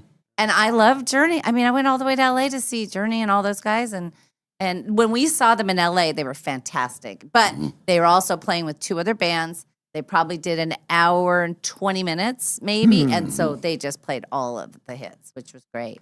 That's all good. We're going to do a break. We'll come back, and Kalai may join us. Yes. For Very the first, good. and then we and you're going to stay. And I don't know if you know, Molly's leaving early today. Yeah, I have to leave early. Yeah. Oh, So it's the Walking Dave up and to the Ken show South, for a though. while. all Yeah. right. Yeah. Hey, I'm all good with that. And then we're on SWX right now. We're I on love YouTube. that. Yeah, it's kind of cool. So we Very do very cool. short little breaks. But yeah, I'm gonna. It'll be you guys. Everything's It'll be fine. great. Mhm. All right, back after a break. The Dave and Molly show continues from the Numerica studios.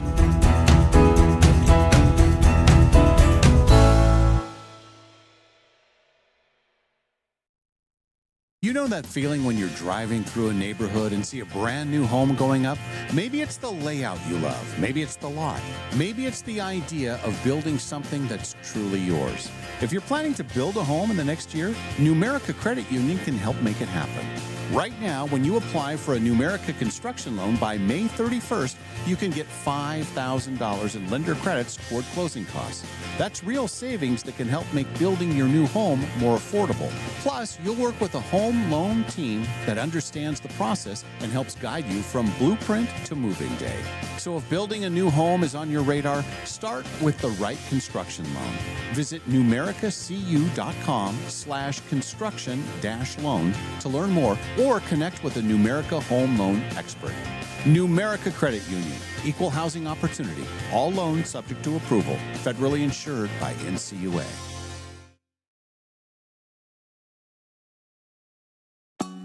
Finally, spring is here at Northern Quest, and something big is blooming. It's the $70,000 Bloomin' Bounty giveaway. You could win 30 grand in cash and our 25th anniversary silver ticket that guarantees you a spot in any one of our upcoming grand prize drawings this year. So play daily with your Camus Rewards card to enter and earn 4 times entries every Tuesday to make your spring a lot greener. Details at northernquest.com. No matter what you can imagine, no matter what you can possibly dream, no matter what your heart desires, Jewelry Design Center can make it for you. We have fixed everything from eyeglasses to Super Bowl MVP trophies to all types of jewelry. When people are able to come in and watch things be worked on, watch their pieces, and be able to talk to the actual people that are going to be doing it, it gives such a confidence and an appreciation for what that is. They can do anything. Jewelry Design Center, your jeweler for life. Hiring a new employee, it's exciting. But let's be honest, it can also be a gamble. At Pinnacle Investigations, we don't just roll the dice. We help you with easy, affordable background checks built for nonprofits, small businesses, and even corporate enterprises. No guessing, no parlays, no chances. Just the answers you need when you need them. Call 1-800-955-5306 today or check us out at whoareyouhiring.com. And at Pinnacle Investigations, we always help you know who you are hiring. In Spokane, relationships matter. And at Cascade Dental Care, relationships are everything. For over 55 years, we've been serving our community as a doctor-owned dental practice with convenient locations on the north side, south side, and in the valley. While dentistry has changed, our commitment hasn't. We combine the latest technology with something you can't manufacture: genuine care. We take the time to listen. We get to know you. We treat you like family. Our mission goes beyond beautiful smiles. Research shows oral health is connected to your overall health, including your heart. That's why we focus on creating healthy, confident smiles that help you enjoy life more and reduce your risk of heart attack and stroke. At Cascade Dental Care, we've always believed in doing what's right for the patient, not just what's convenient. Experience the difference of a practice built on trust, comfort, and community. Cascade Dental Care, Spokane's hometown dentists for over 5 decades.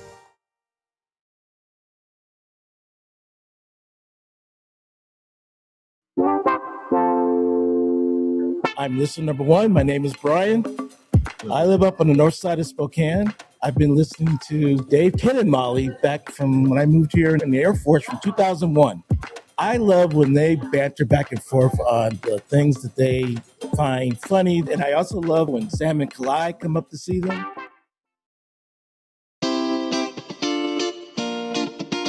We now return to the Dave and Molly Show. Hey, we are back. We welcome our viewers on YouTube, our viewers on SWX, and our listeners on the NonStop local app, KHQ, Dave and Molly Show with Ken. It's Dave, Ken, and Molly, just like the good Lord meant it to be for 30 years. I love it. Yeah. And you're right. It's all over the place. We're everywhere. Find you and see you all over, which is awesome. It's awesome for us. I don't know if for some people they're saying, okay, well, I just don't want to see them anymore, so I'm going to go to my sport. Oh, why are they there? Fine, I'll scroll YouTube. Oh, God. All right, now let's go on the podcast. So besides your hospital stay, is that kind of any funerals lately? Anything exciting? You know what? No, I had to cancel a funeral service. And it was just this past Tuesday. But they still dead, right? You can't. Yeah, you can't reverse that. I can't. Nobody can. I can't make it, so they have to not be dead. Sorry.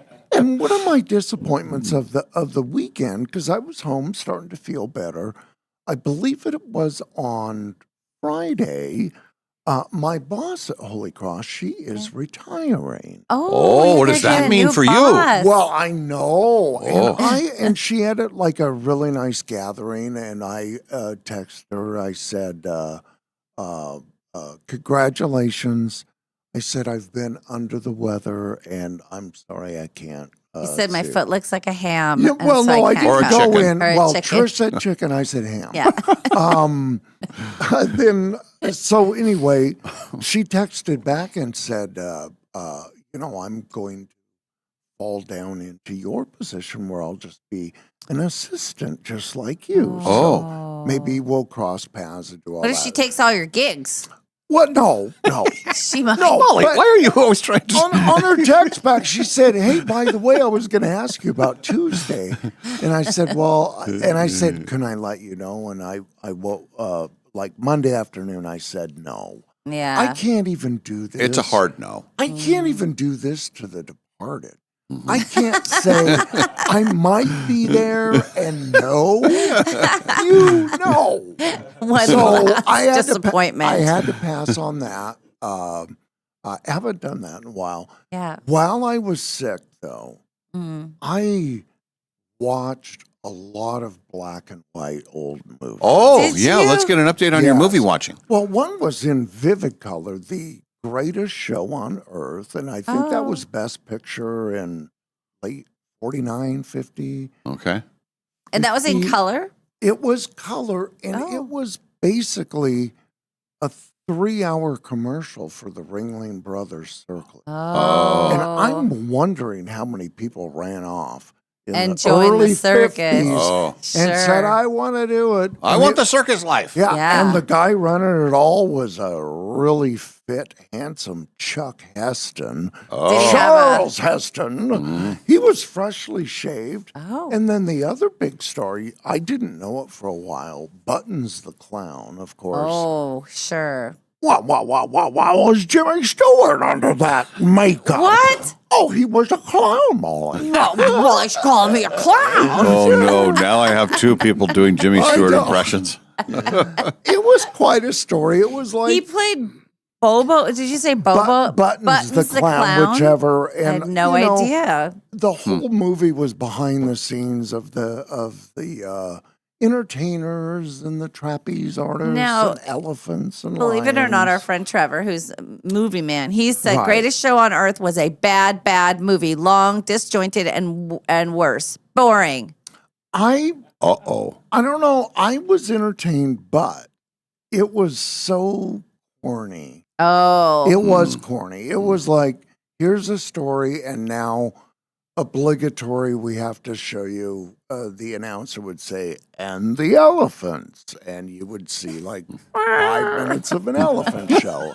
It's almost like back in the day for the people who couldn't go to the circus. Well, here's what it's We'll like. bring it to you. What were the black and white movies that you watched? Let's see. Oh man, Old school. James Dean, Rebel Without a Cause. Oh, I've that's never classic. seen that. I really liked that movie. It was Yeah. very, I mean, he's like a transplant kid, first day of high school. It's weird because it's high school, but they're everybody's all 40. clearly 29 and Yes. 32.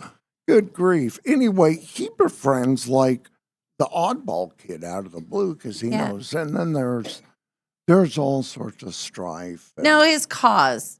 He didn't have one. Well, he didn't have a No. cause other than he was just transplanted And and, he's a mistreated. rebel. And everybody looked He was at going him and said, against the grain. Oh, you're a bad guy. You're Yeah. a bad guy. And Did he ever goes, find his "No." cause?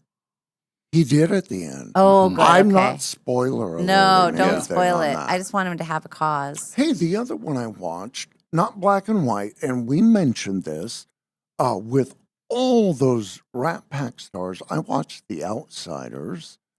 It was with Cruz and all those, Amelia Estevez. And It's an all those. all-star cast. It was not. It was very similar to kind of a Rebel Without a Cause because it was cast in the 50s and it was very much a West Side Story. The Pony Boy. Yeah, Pony Boy. Hey, very good. We had to read that book in, it Yeah. was like The 8th grade or Outsiders? something. Yeah.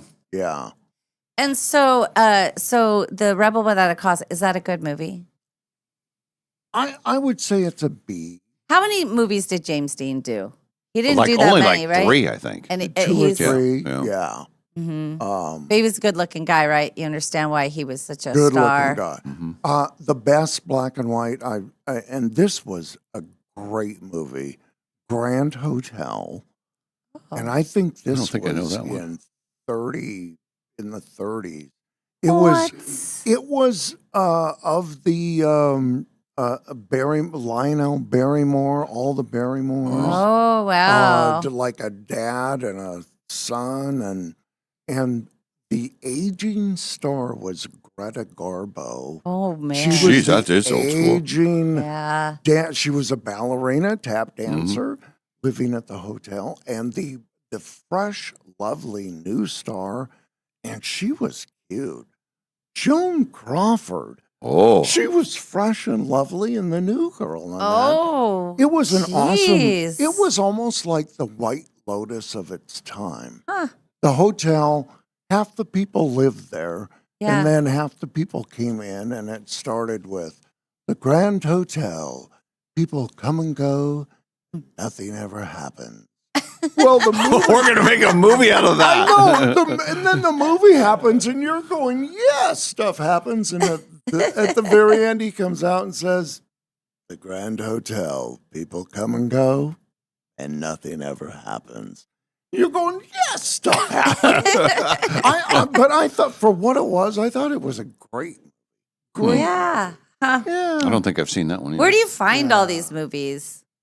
I just go on, like, I've got Fire TV or whatever it is, and a YouTube TV, and I search. I've searched for all these movies, and I just click record, and it does whenever. Oh, it finds them. If Okay. they come up. Okay. And a lot of them have been like Turner Classic. Some of them are on.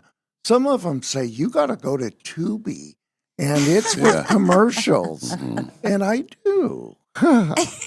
You watch it with commercials. Pluto. Now, the Tubi, speaking of the Tubi, did you ever watch the Gonzaga documentary? It was on there, remember? And I came in and they had just got dumped out. And I said, seriously? The fever's gone, but it's on the list.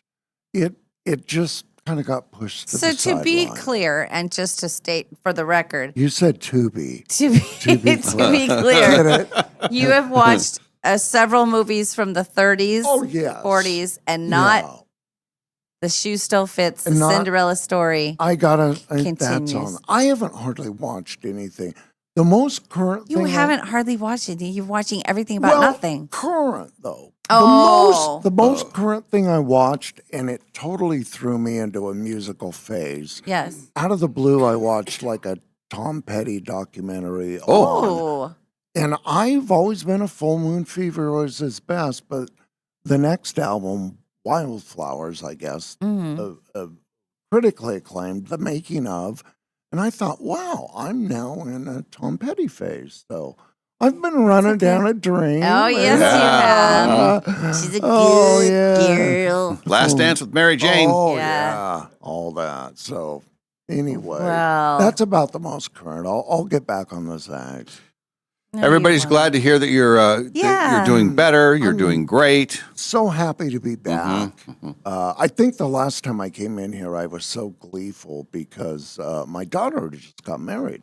That's right. She got married in Hawaii, right? I know. And her last name went from Hopkins, H. Now her last name starts with A. And when we found out she got married, I said, hey, you're at the head of the class now. You don't have to wait. Oh, that's right. When Yeah. they say, okay, A through H, line up over there, you know. I was always at the end of the A group. So And you guys were all, everybody was good with it. They just went off and did it. everybody was Yeah. good. And they were there for 2 weeks. The first week, her husband, Tyler, my son-in-law, two of his brothers were over there and his mom. And I didn't realize how much the brothers just kid each other and just they're on each other. And his mom had to raise 4 boys. Oh. Just Jeez. rambunctious. Yeah. Hey, that's like Quinn. Yeah. Anyway, they went on a shark tour thing where you could go out on this boat and you could literally get in the cage and go down. No, did they do it? And they did it.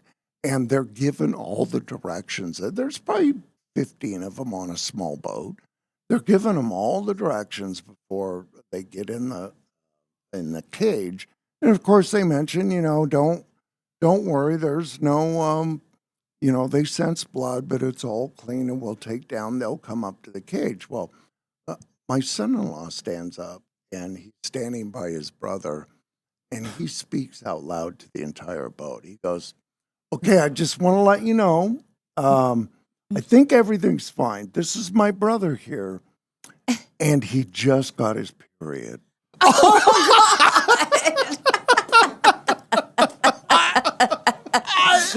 And And my daughter's on the boat too, and I go, did he say that out loud? Oh yeah, he said it out loud. I doubled over and I said, I didn't know they were that much in each other's face. And hey, he left on a high. Hey, you're out, man. Drop the mic. The crowd went wild.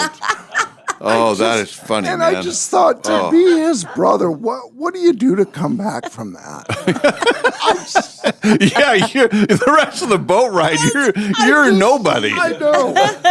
But they literally went down in the cage and like sharks are coming up and it's like unbelievable. And his brother's going like this. Well, I know, bad day for that to happen. First time.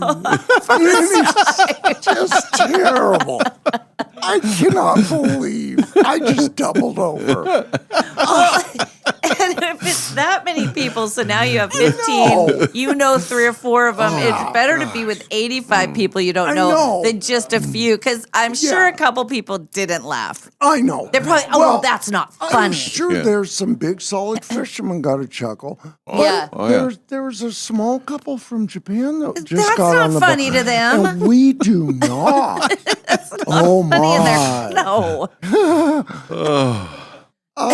So that's Pretty clever. Yeah, that made me love my son-in-law even more. Your son-in-law. I know. Look at you. Which with the a word is son-in-law. spreading. And when my daughter told us, I said, "Well, that's so exciting. It's your story to tell." And she goes, "I know. I've already told you. You can tell anybody." So it's kind of trickling out there. Yeah. It's on the podcast. Good for them. Yeah, it's on the podcast. So good for them. When did you start drinking Canada Dry sugar-free ginger ale? What is that? You know, Dave, product placement. I've always the ginger ale is good for the tummy. Oh, is it? I used Yeah. to only have this on a flight. I would have Me ginger too. ale. Always And ginger ale. Just out of the blue one day. Actually, I think it was that I was at Safeway, and they won't let you just buy a 12-pack for cheap. You buy get you. 4. 2 for 1 or Yeah. So I had gotten 2, and I get up to the counter, and they said, "Oh, you buy 2, you get 1 free." And I said, "Well, go grab a ginger ale back there," and they did, and so. But you like the sugar-free kind? I do. Yeah. See, the sugar-free stuff upsets my stomach. I wish they had ginger ale at the casino. If they did, that's what I would drink every time. Oh, yesterday I had at the Dr. Pepper and I had cherry Pepsi because I wanted the caffeine kick. Oh yeah. Yeah. Usually I do the starry stuff, but I love ginger ale. Yeah, it's good for the tummy. I like that. It is good for the tummy. You know, you can make your own ginger ale. Do you know how? I do not. So I worked at a restaurant where we didn't have ginger ale. And so what you do is you do bitters and lime and soda water. Well, so they have all these things and they don't have Yeah. ginger ale? But Exactly. do you And have to then- do a little thing of ginger? That just sounds No, like the ginger priority is messed the- up. It's the bitters and the lime and then 7-Up. Yeah. Read the back of the can. If you have all this stuff, you don't need a ginger ale. You can make it yourself. Well, of course you can. Well, It says, "What'd you buy it for?" Well, what do you mean? but when you work at a restaurant and somebody wants it, you can make it. Yeah. Like, So you what have to go place with has the bitters but bitters. no gin? Yeah. I don't Bar. know. A Well, bar. still, And I then don't know. Okay, so our hangover cure was Oh, I bitters gotta- and lime. I have a hangover Bitters now. I have and a bad lime. headache. Yeah, you're working And hard on day. Bitters and lime and soda, and you chug it, and it would be an instant cure for a hangover. But you do because the bitters is what's good for you, and it's what's in the ginger Good ale. for the tummy. Yes. So you do Sprite with the bitters, and the kids don't know the difference. And if they want a Shirley Temple, then you just add the grenadine. Then they'll never know. So if you have grenadine and bitters and soda water and lime and lemon, I mean, you don't need the other. You don't need Why? Sprite or ginger ale. Right. Yeah. You don't need your stories and so forth. Yeah. If I can flash back 2 seconds to the Journey show. Yes. Which I've got a bunch of things on my calendar. Journey was one. I know there's a couple of big time comedians in the summer. Yeah. When they played Don't Stop, just a small town girl born and raised in. They kept it clean. Did they? I don't know. I was walking down Boone Avenue when they sang that. during that Yes, hit. I was. That's the biggest hit they have. I was And wondering about that. So they changed up the show because I was telling Nadine, I think I mentioned this on the air too. Yeah. I've seen him 6, 7, 8 times, whatever. It always Right. ends with "Don't Stop Believing." Yeah. The biggest stuff. But not now. Now they put it. It's like the fourth to the end. It's not Open Arms or something like that. No, it was Any Way You Want It was the closer. Hey, there you go. And Wheel in the Sky was toward the end. It was like once they hit Wheel in the Sky, it was like it's go time, all hits, boom, boom, boom. So it was a bummer to miss that. The other show that I missed, which probably was not on anybody's radar, and I missed it because I was in the hospital. I had to text our friend Julie out at Northern Quest. And I said, I know I discussed going to the police experience. Oh, that's we heard right. it was great. And I really was like, that was one of the kind of off shows I said. And I said, I'm under the weather at the moment. And Trish laughed and said, you're in the hospital. And I said, hey, chicken foot. I've got 4 of my men now, and I'm better. I'm coming back. Anyway, that was a bummer to miss that. And every other thing that popped up in there. I did watch the Masters, though. Oh, it was good. Because that was a Sunday. It's like, I'm back. And that, I really loved. It was a good. There was a lot of drama in there. Yeah. And it was a good one. Back 9, even back. So, how did your bracket turn out for your basketball? Because we haven't seen you since that was over. I believe. How many people were in the bracket this year? 238. 30, yeah. 238. Almost 240. Around there. I think I finished like 144th. Well, that's good showing because. But you had Duke, right? Who did you have as winning? I the whole did thing? have Duke. Yeah. I had Duke beating. I had Purdue and Purdue helped me out for a while, but all the crazy kids, and it's so weird because I was up and down. I was healthy on the days that the women played, at the Final Fours, and then I was did not feel good during the men's. But I was home and watched that the championship game pretty good. Mm-hmm. With the people. Yeah, Michigan won the whole thing. They did. Mm-hmm. Yeah. Go Blue. I became a Michigan fan kind of halfway through that game. Yeah. And I thought it was awesome, and I know was your son happy? He was very happy. Yeah. Yeah. I mean, he's Big Blue. It's so weird because when he was at Michigan, he was, I don't think he even wore any Michigan stuff, and now he's at Yale, but he wears all Michigan stuff now. He doesn't even have any Yale stuff. It's like, here's where I came from. My stair step to get here. But he said for sports, he's all in for Michigan. I love that. I watched. Let me see how many. Okay, over and under one game. How many games did I watch of the whole tournament? Of March Madness. Yeah. Well, I'm gonna have to say over. You watched 2. No. Molly. The only moments I saw were accidentally at the casino. So you did watch 5 games. Do you see what he did? Yeah, see? Right in the kisser. But it's because her team, she picked Nebraska in the Final Four, and of course that didn't last long. Their team was out pretty early. Yeah. And I had the Zags winning the whole thing, so that was very disappointing. Which was a bummer. And they said I read somewhere they said if they had 5 more people watch the Slipper Still Fits, that they would have done better. Oh. Now Cece got you back. I know she did. Oh, Tubi. What are you going to do? I think it's funny that I watched that by myself. I don't even think Ken has watched it. I was by myself when I watched it, and I really enjoyed it. And pretty good. Well, anything with the backstory. That's good. Yeah, and I'm not a basketball thing. Quinn's Mr. Basketball. But Scarlett starts her very competitive. She's on the fever team. Hey, the last time I was here, basketball on weekends. And everything has changed. Alex doesn't go to karate anymore. Scarlett took over his karate, and then they joined Aurora too. So now both of them are going to karate. So now it's just great. So tonight I'll take 2 girls. That's completely changed. And then, she's playing competitive YMCA.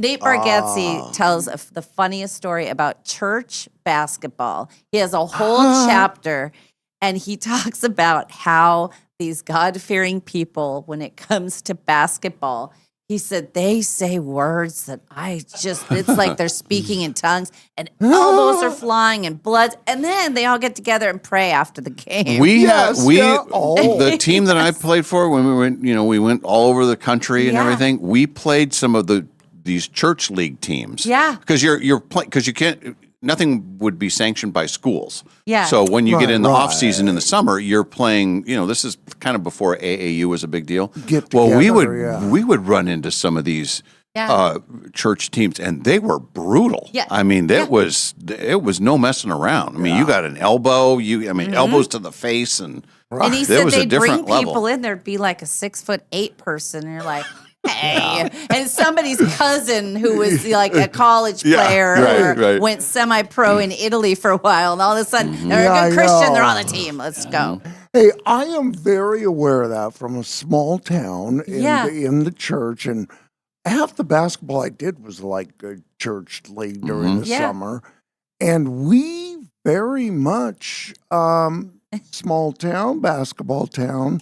Yeah. You would invite the starting guard and forward from the state team. Yes. Invite them to church for 2 Sundays, and you're on the team. Yes. And they loved it. Who wouldn't want to go play basketball? Well, in the old days of Hoop Fest, there were people, they've got a new intern. He's 6'9", but he's part of our business team. Tons of fun. Well, he said that his dad was a teacher at the school. He was a clown, but then he was a teacher, and then he was a coach, and he still got cut from the basketball team every year. So the only way he got to play was on the church league. And then he said that everybody was doing AP classes. So they did AP, I think they called it fitness or something. It was really just PE, but they said it was advanced. And then that's where he got to play basketball. But he never, ever got to play on a real school thing. But because he loved it so much, later he went back, donated money to his high school, and now it's the Nate Bargatze that's cool. Yeah, court. He loves basketball. That's Very his thing. But he tells, it's a good story. I didn't realize the church scene was so competitive with the basketball. But I think it always has been. Really? Yeah. Very competitive. Yeah. Especially when you're playing the other churches. Yeah, that's what he said. He talked about and softball too in the spring. He said that too. That was always fun. He said, "Oh my God, the softball thing too." He said, people are throwing." He said, "Co-ed, they're like throwing, sliding into women." And do you guys maybe you remember this? There's such a thing as like a carpet court. Did you ever play on carpet court? That was what we had in elementary school sometimes. Yeah, right. Yep. He talked about that. He said the phrase sprained ankle came from carpet court. He said, no, you don't sprain an ankle like you do on a carpet and court. a knee burn. Yeah. You've probably Quinn's played a lot of basketball. Yeah. You've played in all those. I played and in the all church that. leagues. Those when you get called in to play one of their teams, it's a different level. Well, and then like when I was growing up, I went to a Catholic elementary middle school, so it was not like officially a church team, but you were essentially these small little Catholic schools, so that kind of was your little church teams. And that Monsignor Martin, I think is what they called it, the league that we were in. Yeah. And those betted between the parents and the stands and like us as little 8th graders out there. Like They take the game serious. Nasty. Yeah. And then as I got into high school, I'd go to like our local church, and they'd have like Saturday morning runs with some of the older guys, and so my dad would bring us to, you guys got to go get toughened up with the old guys at the church, and they just beat up on you. That's why we played a bunch of those, because we were supposed to get tougher. That was the whole thing. We were. Who knew this was such a thing? It was a so big funny. thing. Throw them in there. Yeah. And some of those tiny little gyms, you go up for a layup, and you'd be like launching into metal chairs. Yeah. Some stand. A lot of them have those stages right behind Right. the court. So you play and they have like always some stay- stage behind it. They That's always when have in the I churches. pushed a guy into one of those and started a riot. Yeah. Oh, jeez. Well, it didn't go well. Yeah. It's a blemish on my career. Right. Well, he said that the Jesus-fearing Southern Baptists were the ones to really watch out for. Watch out for. Yeah. The other thing that I learned growing up, and we were always in it was always a farm town.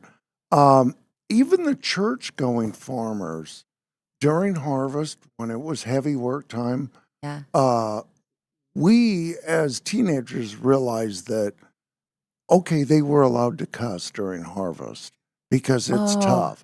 And even if they went to church, and a friend of mine goes, he said, it's not harvest, it's cussing season. Oh, no, it's okay for them to cuss during harvest because like a wrench slipped off and it hit them in the ankle. Of course you're going to cuss. It's cussing season. So I still remembered that. Yeah, that was the thing that he said because, Nate Bargatze still never cusses. That's his thing, and he doesn't Very drink. clean. Well, maybe he may drink now, but as a kid, he's straight. But he said that for his little ears, it was shocking. He didn't, because his parents didn't say those bad words. He just couldn't believe it. Yeah. Even his dad, the clown. Even his dad, the clown, who later became the guy who would wear the straitjacket. And I told you that story that he liked Andy Kaufman. His dad was a comedian type person, and he had an act where he would go on stage with a straitjacket, but his bit was he would never get out of it. So the whole time he's on stage struggling, and then he'd let everybody come up and try to get him out of it, and that was part of the bit too. Yeah, that's very Andy Kaufman. Yeah, type. that's what yeah. I still have one of my favorite Uncomfortable, things. Andy Kaufman had a special, and it was in an old, old stage, old venue, and he calls out and say, "Oh, we actually have someone who is part of the very first show that was ever here." And it's like some 90-year-old woman. Come on up here, and we're going to ride the ponies just like she did. And it was one of those, the stick ponies with the little horse head, and you kind of hop along it. Well, he had this woman doing it, and then she has a heart attack and drops dead on the stage. And it's like, oh my gosh. And the lights come up, and it was all staged, of course. Is there a surgeon or a doctor in the building? And they all come over, and then all of a sudden she gets up and it's a joke. That was he loved that kind of bit where he would push people to the very edge, like, oh my God, this is the most terrible thing that's ever happened. And then it's a bit. It was. He's like, aren't you glad it wasn't real? I was just joking. I don't like that kind of humor. I've never been. I don't know. Well, you know that Dick Shawn, who is my Uncle Joey's wife's father. So my Uncle Joey and Wendy Shawn, that's her dad. He had a part in his act where he pretended to have a heart attack. Every night. That was his bit. He did it. Well, one night he really did have a heart attack, and he died on stage, and nobody helped him because they thought it was part of the act. That's how he died. Yeah. It was like during the thing, so everybody's like, oh, that. There he goes. Oh, Dick. And then gone. Yeah. And he was a pretty young guy, too. He was really funny. Crazy. But yeah. So you be careful what you do on stage, because then it could become real. Could become real. The little lady with the pony. All right. Well, we're going to take a break. Molly has to leave. Yes, I do. Yeah, she's going to walk to her doctor's appointment. She's good at walking to places apparently now. And so, but Ken's going to stay. Quinn's going to stay. Oh, hey. And I think Kalai was hovering out there, but then she sort of maybe I'll tell her. The waiver in. Yeah. So, I know that Thursday they have a big meeting. Yeah. A lot of chatter about us. A lot to keep track of. Okay. All right, we'll take a break. We'll be back after a break. This is the Dave and Molly Show from the Numerica Studios.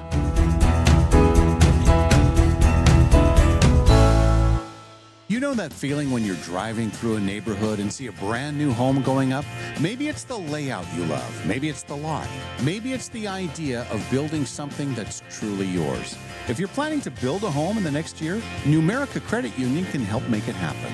Right now, when you apply for a Numerica construction loan by May 31st, you can get $5,000 in lender credits toward closing costs. That's real savings that can help make building your new home more affordable. Plus, you'll work with a home loan team that understands the process and helps guide you from blueprint to moving day. So if building a new home is on your radar, start with the right construction loan. Visit numericacu.com/construction-loan to learn more or connect with a Numerica home loan expert. Numerica Credit Union, equal housing opportunity, all loans subject to approval, federally insured by NCUA.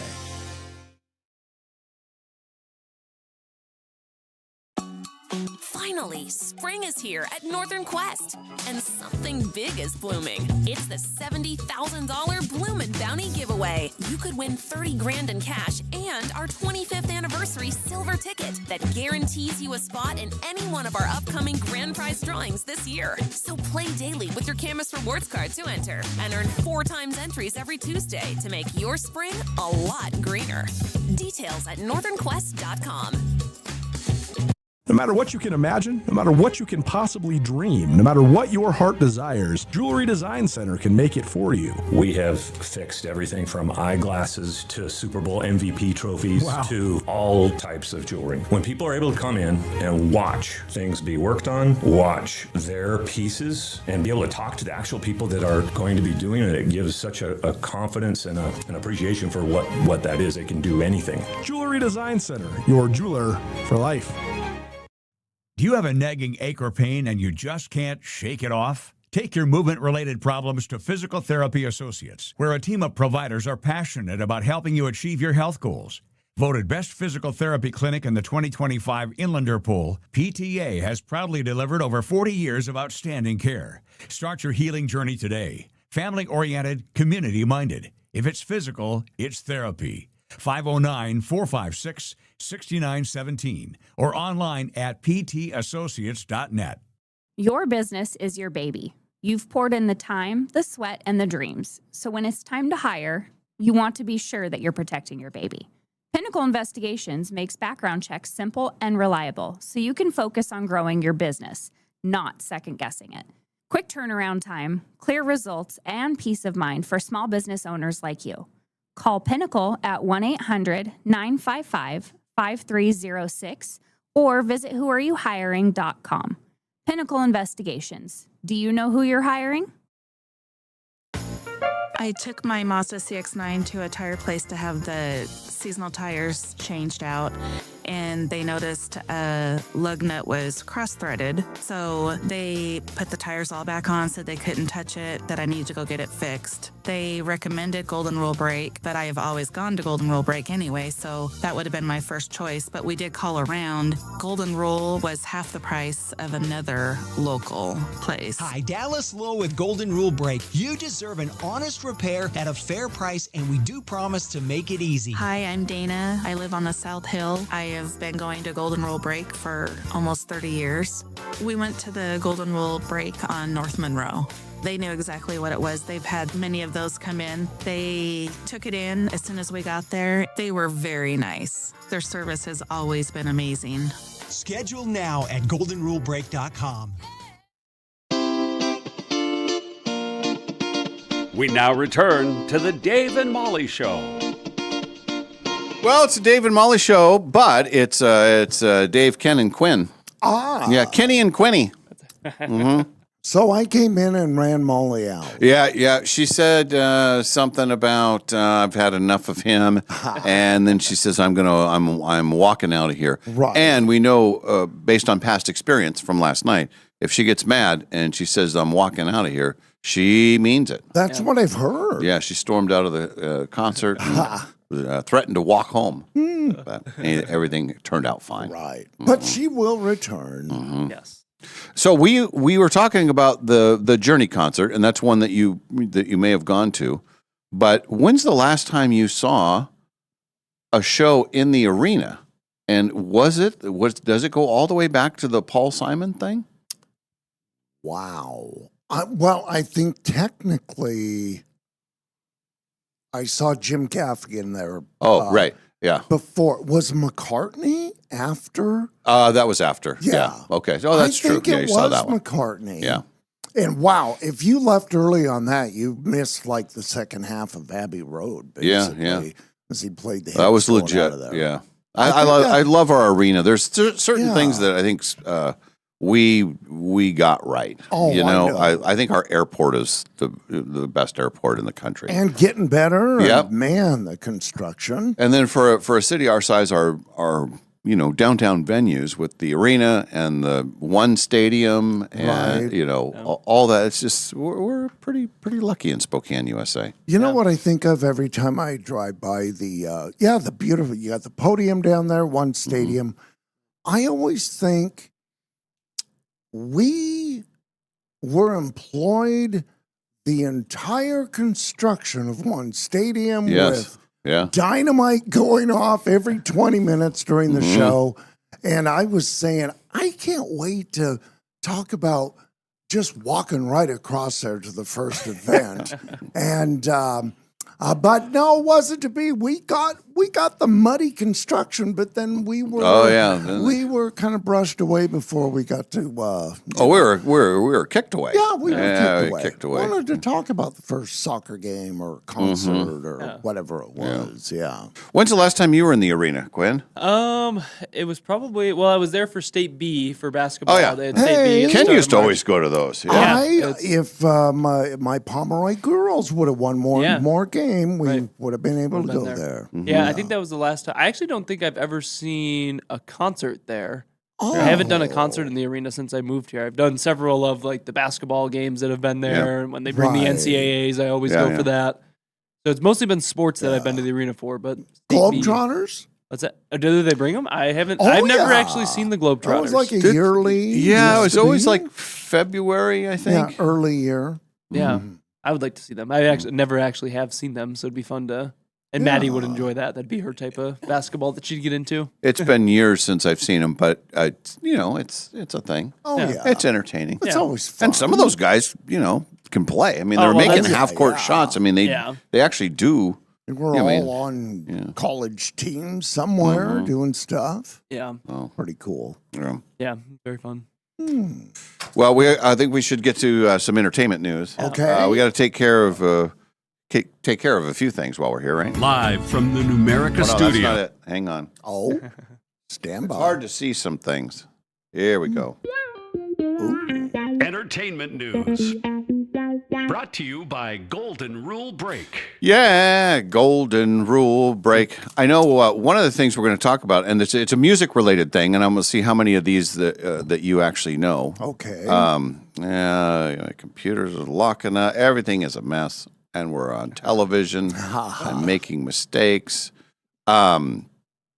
These are songs that started out as a joke and then actually became hits. Including all right. I Am the Walrus, Beatles song, classic Really? Beatles song. John Lennon wrote it with the intention of confusing fans who overanalyze songs. So there's a lot of weird lyrics in it. And I've heard they had kind of toyed with some of that stuff. Okay. Sweet Child of Mine, Really? Guns N' Roses. Really? Slash originally referred to the beginning as a stupid little riff. Wow. That's legit, right? Yeah. My goodness. This one I did know about. This was Blondie, Heart of Glass. Remember Heart of Glass? Oh, A huge hit. yeah. Almost a signature song for them. At the time, it wasn't cool to play disco. And they wanted to be uncool. So they said, well, we're going against the grain. It was right at the end of the sort of the disco run. I do remember, and that's when, some of your bands and a little disco flair, even the Stones, And Beck, Loser. It originated as a self-deprecating joke about his real-life struggles. Well, I could see that, I guess. It contains the very dark lyric line, Yeah. I'm a loser, baby, why don't you just kill me? I Right? know. Isn't Right, that that's the Yeah, song? you're right. Well, Yeah. Something or nothing. It's nothing. That could be something. I was thinking it would be like, hey, Mickey, you're so fine, might have been just some chant. Right. I think that was one of them. Like Macarena, I think of that, but huge hits. Remember the first time you heard the Macarena? Oh yeah, I do, Yeah. Dave. I was in.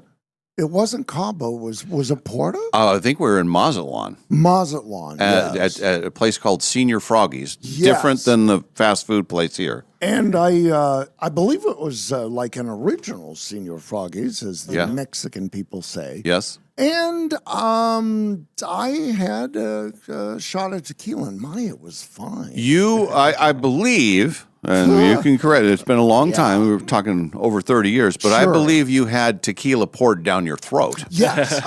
There wasn't a choice. No, it was they took you and they had this bit where I can't even believe this was even legal. I know. It was Mexico, but still. Yeah. And they tilted you like almost upside down, and they poured tequila, and you're like, and then everybody was having so much fun. It was like noon, in the middle of the day. It felt like it was 10 o'clock at night. Everybody's partying, and then that song came on, and we thought, well, this is fantastic. What is this? And there's probably a year later before it became a worldwide hit. We came home from the cruise, and then all of a sudden, it's that song. Yeah. Ding, ding, ding, ding, ding, ding.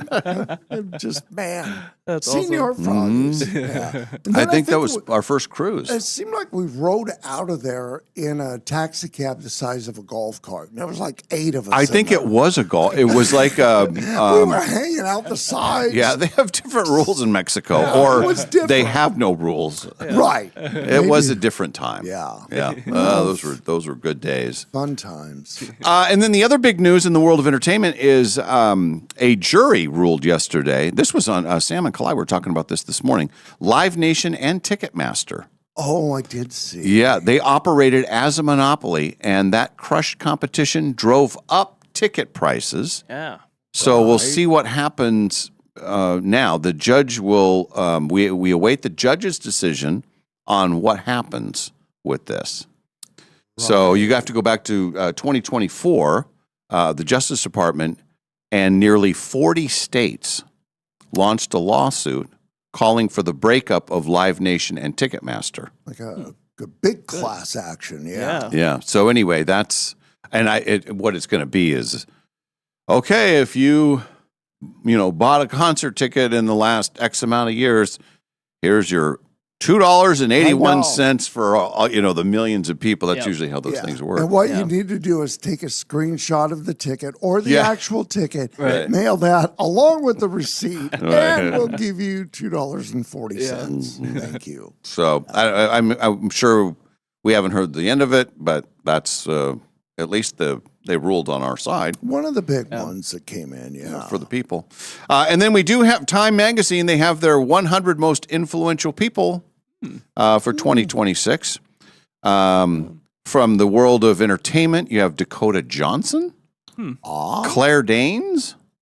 What is she up to these days? She had something new recently. Yeah. Benicio del Toro, Coco Jones, Anderson .Paak. Keke Palmer. And then they break it up into different categories. They also have the Pioneers category. That's Mr. Beast, the YouTube guy. Yeah. Oh, yeah. Then they have the Titans category. Ben Stiller is in this category. Hey. Ben Stiller, a Titan? A Titan. What a title for Ben Stiller. I know. Then you have your icons, Kate Hudson. We like Kate Hudson. Oh, love Kate. Not our Kate Hudson, but the movie star Kate Hudson. Right. Sterling K. Brown, Chloe Kim, Victoria Beckham, Hillary Duff. Wow. Then we have leaders. And we have Pope Leo. He's a leader. Yep. Okay. And we also have the current Mexico president, Claudia Sheinbaum. Oh. Secretary of State Marco Rubio. Right. We have the president, President Trump. Okay. And we also have the New York City mayor, Zohan Mondavi. Right. Mamdani. Yeah. Yeah. A lot of headlines mixed up with all of those. And then I like this one for the innovators category. Nikki Glaser. Hey. We were talking about her the other day because she kind of exploded with the Tom Brady roast. That roast, yeah. But remember, prior to that, we had her on the old show, and she was doing playing the casino, and she was very fun. She's very entertaining. And then who knew? She's on the Time magazine thing. And I think at that time she did Seattle, Spokane, several, and was using clips to build that Netflix special. Really? So she said, "Hey, come on out." Mm-hmm. Oh, cool. Very, very, very cutting and very funny. Yeah. And then the women's USA hockey team. Captain Hillary Knight. Okay. Yeah, what do you know about her? Yeah. I don't know that much other than I watched her in the Olympics in February, but that's about all I know. Good gold medals in there. They have they'll have a whole show on this. The 23rd, so next week, Nikki Glaser will actually be hosting the show. Maybe that's why they said that. Okay, you'll be an innovator too. Yeah. Performances from Luke Combs and Coco Jones as well. So good stuff. Now we're on it. So now we know. We'll do a break and then we'll come back with our hot topic segment, and then we'll find out what the plan for the week is. A little catch up stuff. I know we got to catch up with you. It's been it's just been crazy. It's been 3 weeks, right? It has we've been missed 3 two. weeks. Yeah. And it all started since I'm a church guy. My sickness started on Palm Sunday. I got out of the hospital on Easter, and then it was a week of let's get the hospital out of here. So atonement. Atonement. So finally, the final Sunday, it was like, I'm back. Back in a very big way. In a very big way. All right, we'll do a break. We'll be back with our hot topics. When we return, the Dave and Molly Show continues from the Numerica studios. You know that feeling when you're driving through a neighborhood and see a brand new home going up? Maybe it's the layout you love. Maybe it's the lot. Maybe it's the idea of building something that's truly yours. If you're planning to build a home in the next year, Numerica Credit Union can help make it happen. Right now, when you apply for a Numerica construction loan by May 31st, you can get $5,000 in lender credits toward closing costs. That's real savings that can help make building your new home more affordable. Plus, you'll work with a home loan team that understands the process and helps guide you from blueprint to moving day. So if building a new home is on your radar, start with the right construction loan. Visit numericacu.com/construction-loan to learn more or connect with a Numerica home loan expert. Numerica Credit Union, equal housing opportunity, all loans subject to approval, federally insured by NCUA.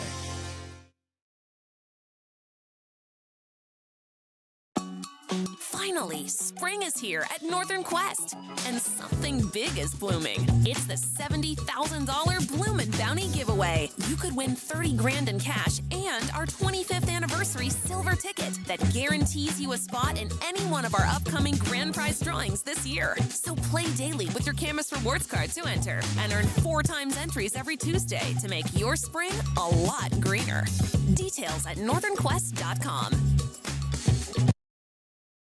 April has a birthstone that says it all. Diamonds. Timeless, brilliant, unforgettable. And right now, in beautiful downtown Coeur d'Alene, something just as dazzling is happening. Jeweler Jane is hosting a diamond sale at Clark's Diamond Jewelers. We're talking hand-picked diamonds, each one chosen for exceptional beauty, fire, and brilliance. The largest selection of diamonds in the region, all in one place, and right now, priced to celebrate April. Looking for a perfect engagement ring, a meaningful anniversary gift, or maybe it's time to treat yourself to something that shines as bright as you do? There's never been a better time to shop for a diamond at Clark's. This isn't just a sale, it's a tradition. Serving generations since 1907, Clark's Diamond Jewelers is where North Idaho comes for trust, quality, and unforgettable sparkle. Jeweler Jane's Diamond Sale, happening now only at Clark's Diamond Jewelers in beautiful downtown Coeur d'Alene. Clark's, where your story shines forever. In Spokane, relationships matter. And at Cascade Dental Care, relationships are everything.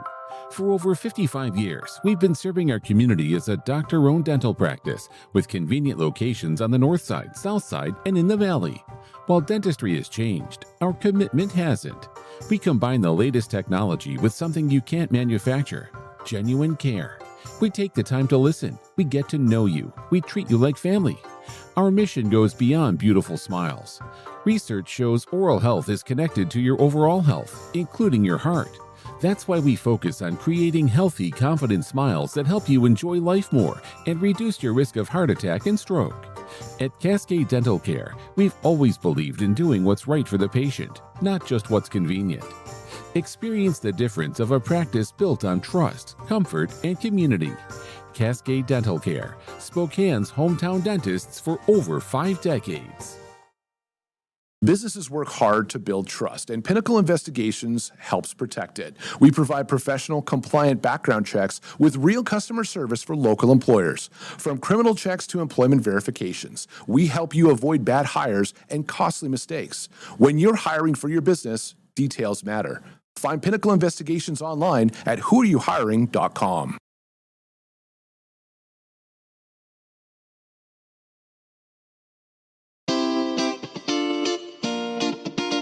We now return to the Dave and Molly Show. And it's the Dave, Molly, and Kalai Show. Hey! And Ken. Hey! And Quinn. Yeah, Molly. That was polite of you to add their names. Yes. I'm glad Clyde's in to balance out that I'm here and Molly's gone. You're gonna, Yeah, we gotta just represent a little bit. Were you just talking about manly things before there was a woman in Oh, here? yeah. It's all sports. Oh, and yeah, it stuff. was. Yes. But this is Ken's first time being on with us with being on SWX. Oh yeah, I know. Because he's missed a couple of weeks with us, and so there's that whole thing happening, and then you being you're a TV professional, this is nothing for you, but for us this is there's a lot going on. But I think it's like different too because your mind is on both. Like I think when we're talking and there's not a camera, then like if anything happens in here, you're like explaining it to people who are listening, right? Right. But then if you're on camera too, like are you supposed to be looking at the camera while you're in here? I don't know. These are all things that run through my mind while I'm in here. Well, it is. We sort of still do it as a radio show. Okay. But there happens to be cameras in here. Okay. Yeah. How do you feel, Ken? You can do a little show and tell. I forget the cameras are in here. Okay. Yeah. Right. All right. I feel like I should do that too then. Yeah. Just gonna Because most of your people are listening. Yes. Yeah. As of now. Right. It could change. A lot of viewers. Yeah. Wow. Now I'm just double stressed out. Listening and watching. You are camera ready at all times. That's how we felt with the first time we co-anchored the news with you guys. Oh, yeah. Yeah. It was like, well, we're on their turf, and it's the big, it's the big TV set and the big lights, and it's, I get all nervous, put all the microphones on. And now you guys are just like our co-anchors. Like, no problem. Every day, 5:45 and 7:45. Yeah. Yeah. That's awesome. Yeah, it's fun. It's good. Ken, do you want to come on? You want to wake up at 5:45 and be on with us? Yeah. 5:45 is a little early. Although I was up top of the morning this morning. Yeah, you probably had it on Guys, yeah. NonStop Local KHQ, I right? did. Yeah, he did. I did. He is. He's a fan. Okay, well then yeah. we were talking about tax day and what people do with their tax returns, and some people invest, some people pay down debt.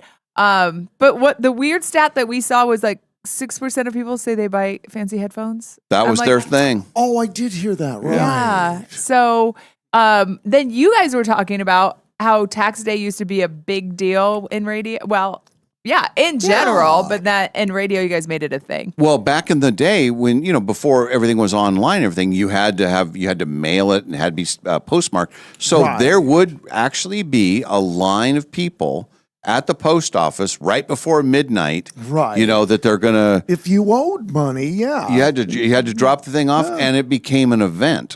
So there were mornings where we'd be out there and give coffee and donuts to people that were going to work all day on their taxes and then put it in the envelope and send it off. And then it became, we knew much earlier than others did. It's like, this really isn't a thing anymore. It's starting to tail off and, H&R Block online. Yeah. Now it's different. Yeah, but it's just so weird to think about like how times have changed and what used to be a thing is no longer a thing. Right. And I didn't know about that. Yeah. I actually still don't do my taxes. My husband does. I call him my man-secretary because he does all the business things in the family. Yes.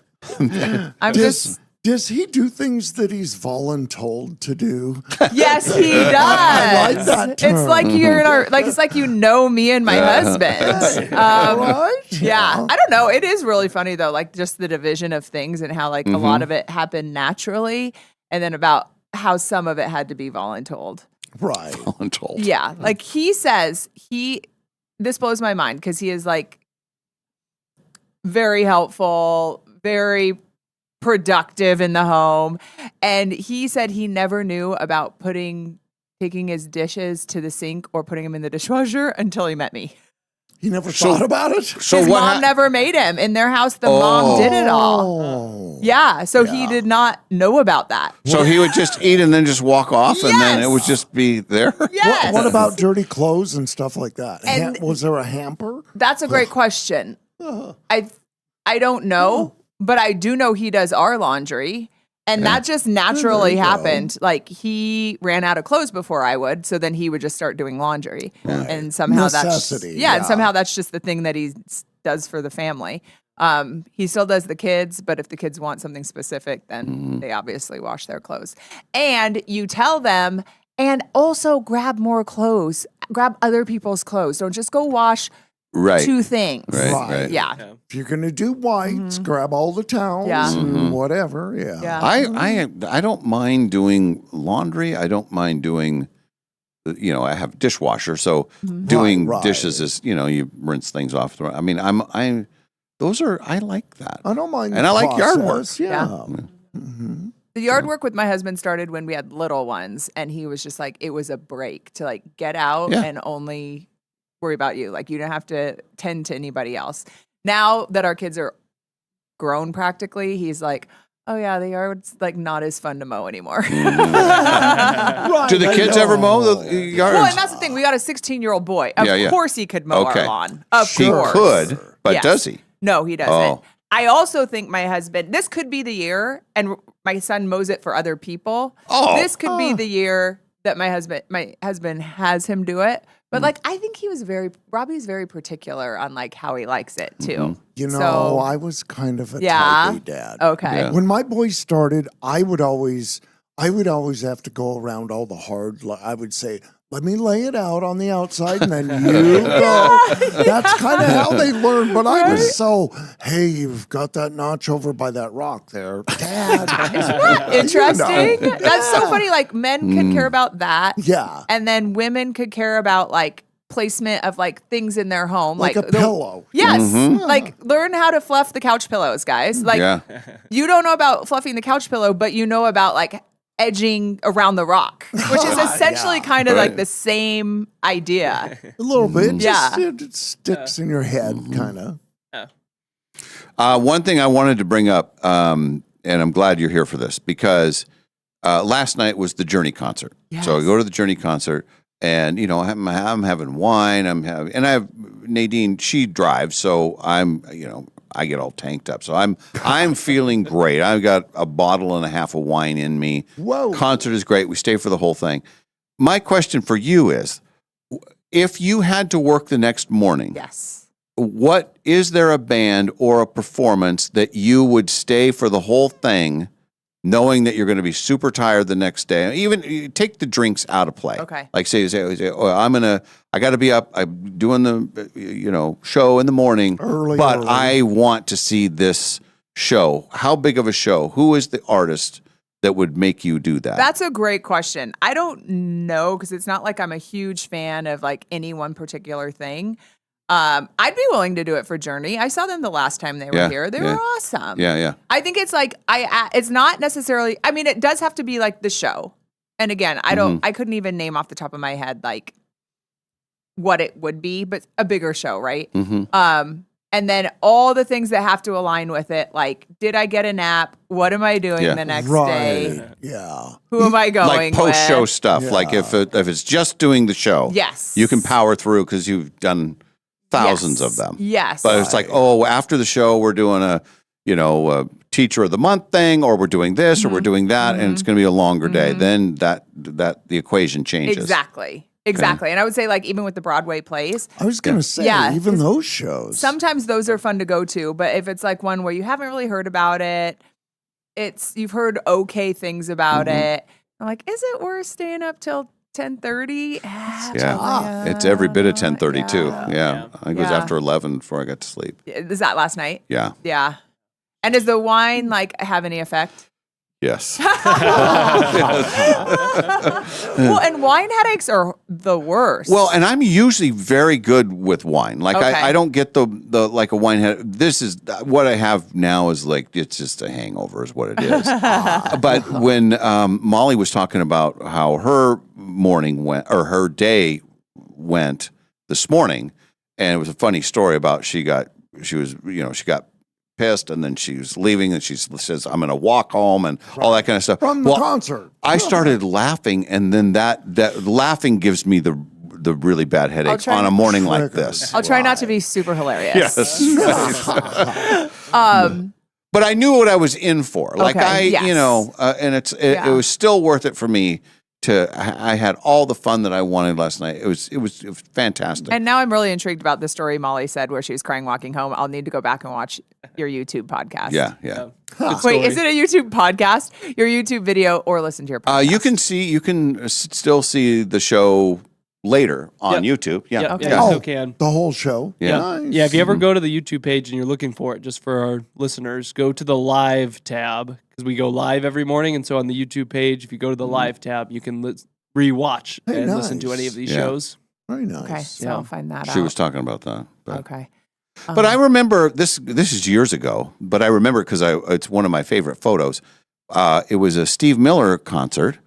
And we were there at the Steve Miller, and we were having a blast. We were having a great time, and I'm pretty sure you had to work the next day. Did I? Maybe not. And that was midweek. Or it was always a mid. Yeah, it was always those. Maybe. Those were so. That was so. The Northern fun. Quest. And I don't think and that's a perfect example where like I don't think I knew so many Steve Miller band songs until you get there, and then you're like, whoa, whoa, whoa. They just keep coming. Yeah. Yeah, a lot of hits. Yeah. Yeah, I guess that was worth it. And again, I would say that's like the people we were with. It was like one of my girlfriends from out of town, another super fun couple. Mm-hmm. And I didn't even know Dave Sposito was going to be there. And then he was just there when I got there. I think I was feeling pretty good that night too. That I remember one of the few shows I've gone to. I remember the Foreigner out there a couple of years ago, and Steve Miller, man, I love that. And I love that Northern Quest venue on a nice. It's a hot day, but it turns into a warm evening, and you're comfortable, and there's live music going. And it really is a great. It's a party. So those are the days where it's like I know I'm gonna pay for it in the morning, but it's still worth it to just enjoy the night. And it reminds me of like when you had little kids too, where you always were weighing, is this worth it? Yeah. Like I'm going to wake up at this time with a baby or a toddler at 5 a.m. Potentially, if you drink a bottle and a half of wine, that would be so hard. Now it's like, now you got to wait, come into work, but you still then have the rest of the day. Mm-hmm. Which do you have the rest of the day? Today's a pretty short day. I'll do all the editing and everything, but I should be out of here by noon, and I feel fine. I just if I was to laugh really hard, that would hurt. You'll bounce back. I'll bounce back. Yeah. And I can do a power nap. I should have napped yesterday, and I didn't. I ended up being a shark. Just keep moving, keep moving. And then once I got to the arena last night, it was like, well, this is kind of it's on. It's go time. Yeah. And it was a fun show. What do you do these days? Like, do you go out and party at night? Partying for me. Yeah, what is your partying like? Right. The other night, I had what we thought was a great party. We showed up at Republic Pie Pizza at 4:45 for dinner. That's what I'm I with said. you. Yeah, I am with you. By the time we left, it was packed, and we were in there with all the cool people, and Yeah, not a lot of party. But that's what I'm talking about. Like, Yeah. I enjoy my age and moving into an older age because you're like, wow, this was so convenient. I was hungry. I ate at 4:45. Yeah. I missed the crowds. Yeah. Like, why? Like, there was a time where you're just drinking and killing. I'm talking about college.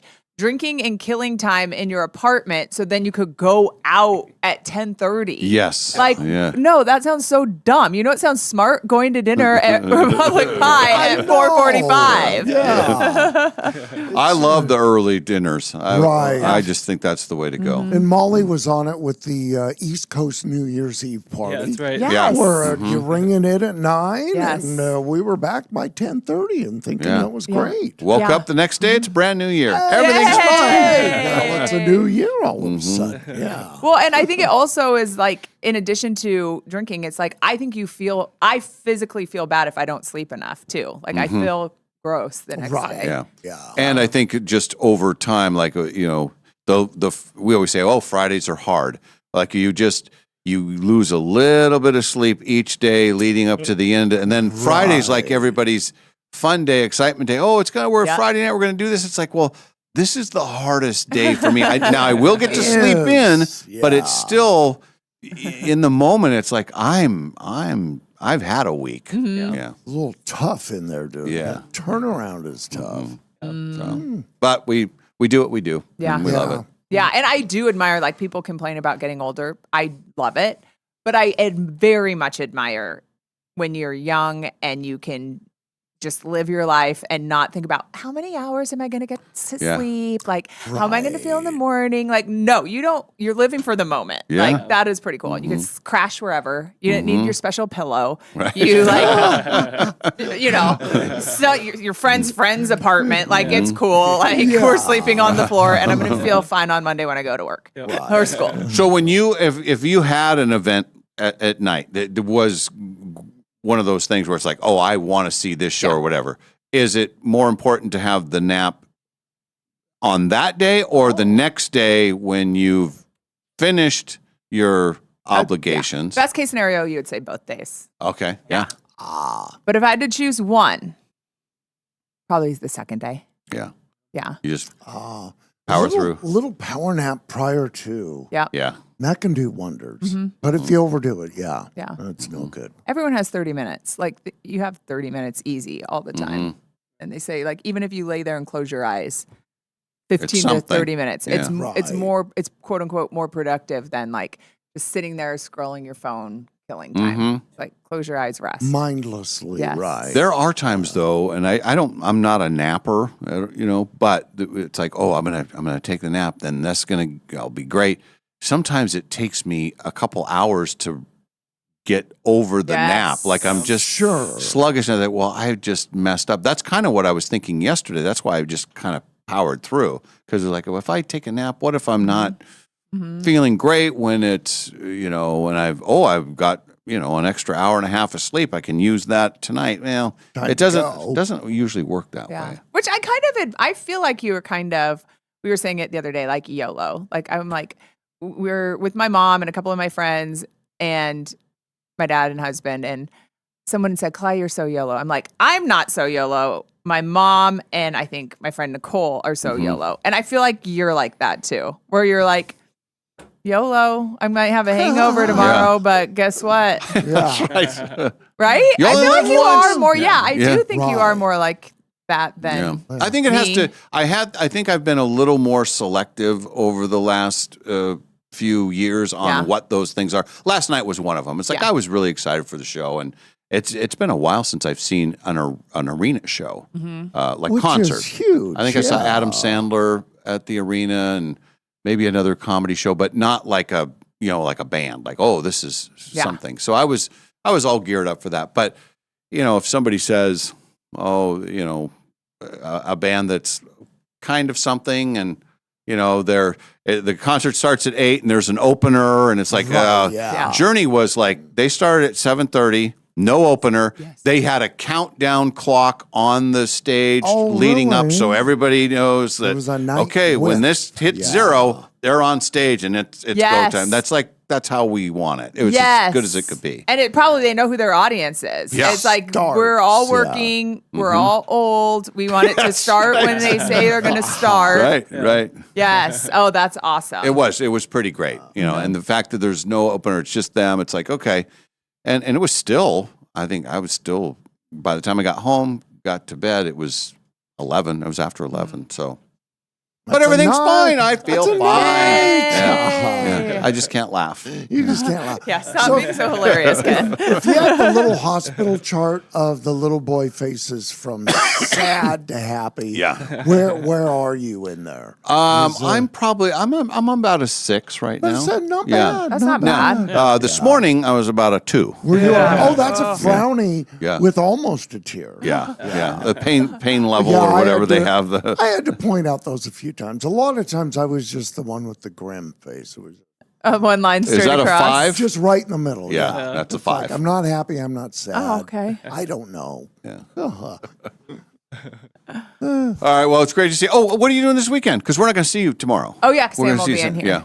Yeah. Well, you've gone to the Candlelight Orchestra concerts. Yes. Are you doing that? Yeah, we're going to do that one. It's 90s hip hop on Friday night. Oh, my gosh. Yeah. Oh, you're going to love that. I know. Is that at the Davenport? Well, I know the series is at 2 different places. I've seen that down there before. Yeah, one is they have them at the Davenport, and they have them at another place that I can't think of, and that's where this one is. Okay. My man Criteria will know. He booked the tickets. That is awesome. Yeah. And then the other thing we're doing, which I'm really excited about, it's called Rock the Runway, and I'm going to MC it. And it's for the Arc of Spokane, which is for adults with intellectual and developmental disabilities. Okay. And so it is so cool. It is, they all pick out outfits, because the Arc is also a thrift store. Yeah. And so they all pick out outfits from the thrift store, and then it's a fashion show. Oh, and so it's everybody in the fashion show is an adult with an intellectual or developmental disability. Sure. And then we have the audience goes crazy.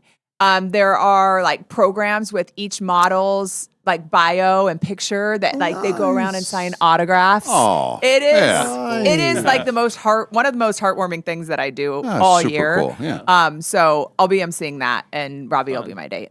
Yeah. He's my man Criteria, but he's also my trophy husband. What venue is that? I believe this one's at the at the Spokane Convention Center. Oh, geez. Yeah. Nice. It's in one of their ballrooms there. Okay. Yeah. But that's funny that you bring that up, because I'll need to check that. Last year it was there, but Yeah. You do them so many years, and you're like, oh, it's the same every year. I'm like, I should actually go check it out, read the details. I think you're going to love that symphony thing. Me too. That was, and the one that we saw was, it was 90s. It was like Metallica, Foo Fighters, Nirvana songs, but it was all, the strings. So cool. And I thought, it was a surprise for me. Like we're at the Spokane Indians game, and then Nadine says, "Oh, we're doing something else," and I've already got tickets. So we get there, and I thought, "Oh, I don't know how this is going to work," and it was fantastic. Oh, I'm so excited! Yeah, it's cool. It's super cool. cool. 90s hip hop. Yeah, I can't even imagine sound. What's They usually will tell you, like, okay, we have artists, these artists, but then they just play the violin, and cello. And I love a violin. I don't know anything about it. I don't know anybody that plays, but whenever there's a violin on stage, I'm loving it. It's beautiful. Yeah. Yeah. Mm-hmm. Were they doing like ring ding dong, ring a ding ding ding dong? With the nice strings and I know. I don't know. I'll have to report back. They usually will say right at the beginning. Well, I've been to one of these, so but they say no cell phones until the last song. Which is cool. Yeah, and everybody's cool with that. You guys probably talked about how the Masters didn't have any cell phones. Yes. And you saw the pictures of like what those crowds looked like versus like crowds at every other event. I thought that was awesome. So I think that's great. It is something. Mm-hmm. Yeah. I did enjoy watching the Masters. You don't hear a lot of yelling, but after a couple of drives, there was the one guy yelled, "Give me that shot back!" I thought, well, you don't say a negative thing like that. You don't even know where it's landed yet. They will have like some. There'll always be some guy that will say waste some. management is funniest. Oh, man. that is my favorite. Have you been? Yeah, a couple times. Yeah, that's a free for all. In fact, I gotta say that I think that event has now passed me by. Okay. Like now not even YOLO for that. I enjoyed them all. It was fantastic, but it's like I don't have the stamina to do what those people do, where it is a free for all. I mean, gone it's crazy. Lollapalooza on you. Yeah. It's just like, all right. Yeah, and it's all like 70% of it is college. Kids, and they don't know anything about golf. They're just there to get tanked up and So well, I'm surprised though because I thought it was expensive. These rich college kids. I think there's deals to get in. Okay. I don't know if it's that expensive. The Saturday that used to be the big day. They had 250,000 people on the golf course in one day. It's insane. Yeah. So I can't keep up with. I can't hang with those people anymore. Right. And I'm all right with that. We were in Chicago and we were at the parade and it was like tons. I mean, it's for everybody, but somehow we're in this section of just young people, and they all have like these gallon jugs of what they're called Borgs. Have you heard of this? No, but I know the gallon jugs. It's a gallon jug of alcohol. Oh my gosh! And they're called Borgs. And I think it stands for like blackout rage gallon. Oh my god! And then they write, I'm out. Right? I'm out. They write like puns on it, like some with the word, like with Sharpie, Borg, whatever. I don't know, jokes or whatever. Some kind of. They're all different kind of bright liquids. On St. Patrick's Day, it was green. But I'm with my daughter who's in college, and she's like, "Oh yeah, these are Borgs. You don't know what they are." I'm like, "No, I don't know. Any of my friends aren't drinking out of these. I don't know what these are." Come on, Mom. No. So anyway, just watch your kids. Be aware of the Borg, and don't. I would say don't try it at home. Oh, I don't try it anywhere. Probably, I was going to say if you're over the age of like 22, but also no kids, nobody try it. Nobody try it. Is it like a Spodie where they just pour everything they don't in there? know. Or whatever it was? I remember think back it's in the day we did anything. those. Yeah, I don't know. I mean, and I Some will fruit in the bottom. We don't know. Right. I will say that. Like, I'll just say without revealing too much, I found out about some underage drinking. And like regarding like a liquor store. And I was like, I'm not okay with this. Like, that's not okay. And then I was like, actually, remember, like, at least you know it came from a liquor store. Like, in college, you just show up and someone gives you a cup. Yeah. And then there's you a scoop it cooler out of a or pool. garbage can of liquid. I'm like, oh gosh. It was a red oh my Solo God. cup. Yes. With who knows what inside. Yeah. So I guess if you know where it's coming from, if you're filling the Borg with something you know where it's coming from, the source. that's slightly safer. But let's just say no Borgs. Yeah. Beware of the Borg. Beware of the Borg. Beware. Kids and adults. Everybody. Okay, that's my PSA. I gotta go. Okay. Learn something today. All right. There she goes. We'll see you tomorrow on the set. We co-anchor the news. Yeah. Oh yeah. There you go. All right, let's get to our hot topics. We've got to move quick. Hot Topics. Brought to you by Clark's Tire and Automotive Center. I'll just hit a couple of these, and the one name that stands out because I know that you will know. You'll have a great reference for this. Celebrating his 61st birthday today, Gerardo. Oh, Gerardo. He was one-hit wonder. It's not a Rico Suave. That's it. Yes, that's what I was going for. I had "I'm Too Sexy" stuck in my head, and I knew that. That's right, said Fred. Rico Suave. Yeah. Little Jimmy Osmond. Little Jimmy Osmond, the littlest of all the Osmonds, is 63 today. Oh wow! And Bill Belichick. Oh yes, 74 years old today. I believe he still has the 23-year-old girl. How old is his girlfriend? Yeah, how 24. old is she? Yeah, it's like it's almost like a 50-year difference. Yeah, something like that. They're still together. Maybe Still it is together. true love. Yeah. Is he still at North Carolina? I believe so. Okay. I think so. Yeah. Yeah. As far as I last saw. And then today is April 16th, and today is Kareem Abdul-Jabbar's birthday. Hey, good. He was for born him. on the 15th and 16th. Right. That's a, longer guy. Man. So he's almost 80, 79 years old today. Wow. Still with us and healthy and a good spirit to that man. And born with goggles. Yeah, Was he? I think he was. Yeah. Quinn will back me up. Yeah, that's back when he was Lou Alcindor. Yeah. That's why he changed. If Molly were here, she would break into song Dusty Springfield. This would have been her birthday today. Oh, is that Son of a Preacher Man? Son of a Preacher Man. That's one of Molly's go-to karaoke songs. That is, yeah.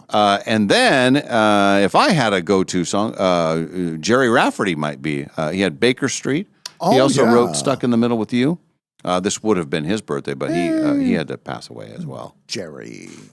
Today is National High Five Day. High five! High five! High five! Borat high five. Right, yeah. Remember when he said high five to the hotel clerk that read the note that said his wife had passed away? And then he looked at him and then he said, high five! High five! Yeah, that's when it hit me, Dave. That's when it hit me. It was 55 years ago today that the Rolling Stones released their hit Brown Sugar. Yeah. And 32 years ago today that Harry Connick Jr. married Victoria's Secret model Jill Goodacre. Oh, very Goodacre. Yes. Today is their 32nd anniversary. Did you hear that, Molly? If you're listening. I heard an echo. 32. It said Dave. I like that guy. Very classy dude. You know, represents New Orleans and Louisiana. And then I think you remember this. This was a big deal. This is in 2003. It was on this day. CNN's website accidentally posted the obituaries of people who hadn't died yet. I remember. Remember that was a big thing. And it was like multiple people. They had Ronald Reagan, who was still alive at the time, but he died a year later. It was like a Pope John Paul II, Nelson Mandela, Fidel Castro, and Dick Cheney.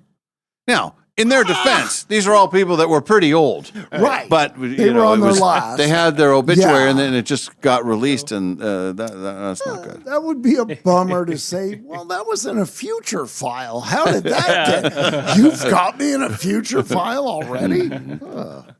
And it was 17 years ago today that John Madden retired from or broadcasting. Right. 3 decades of broadcasting. He was 73 when he retired, and then he passed away. I don't know. Was that 10 years later? 6 years ago? 6 years, yeah. Love John Madden. One of the all-time greats. Different time of coaching and all that. And then tonight, Jimmy Fallon is a repeat. Jimmy Kimmel has Molly Shannon and Weird Al. How about that for a combo? Yeah. Anderson Cooper will be on with Stephen Colbert, and Daniel Radcliffe will be on with Seth Meyers. Nice.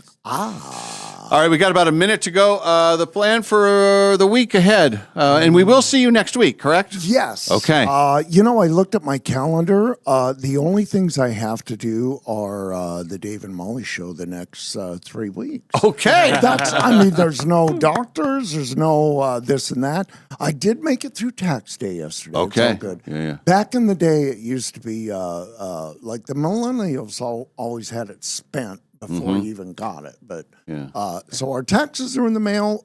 It's a wide open weekend. I'm going to catch up on life, I think. Good for you. That's what I got going on. All right. I'm gonna probably try to sleep this one off and be ready for tomorrow. Be ready for Friday. Catch back up. Power through. Thanks for being with us, everyone. Molly will be back tomorrow. We'll do a full show then. Have a great day, and we'll see you tomorrow on the show.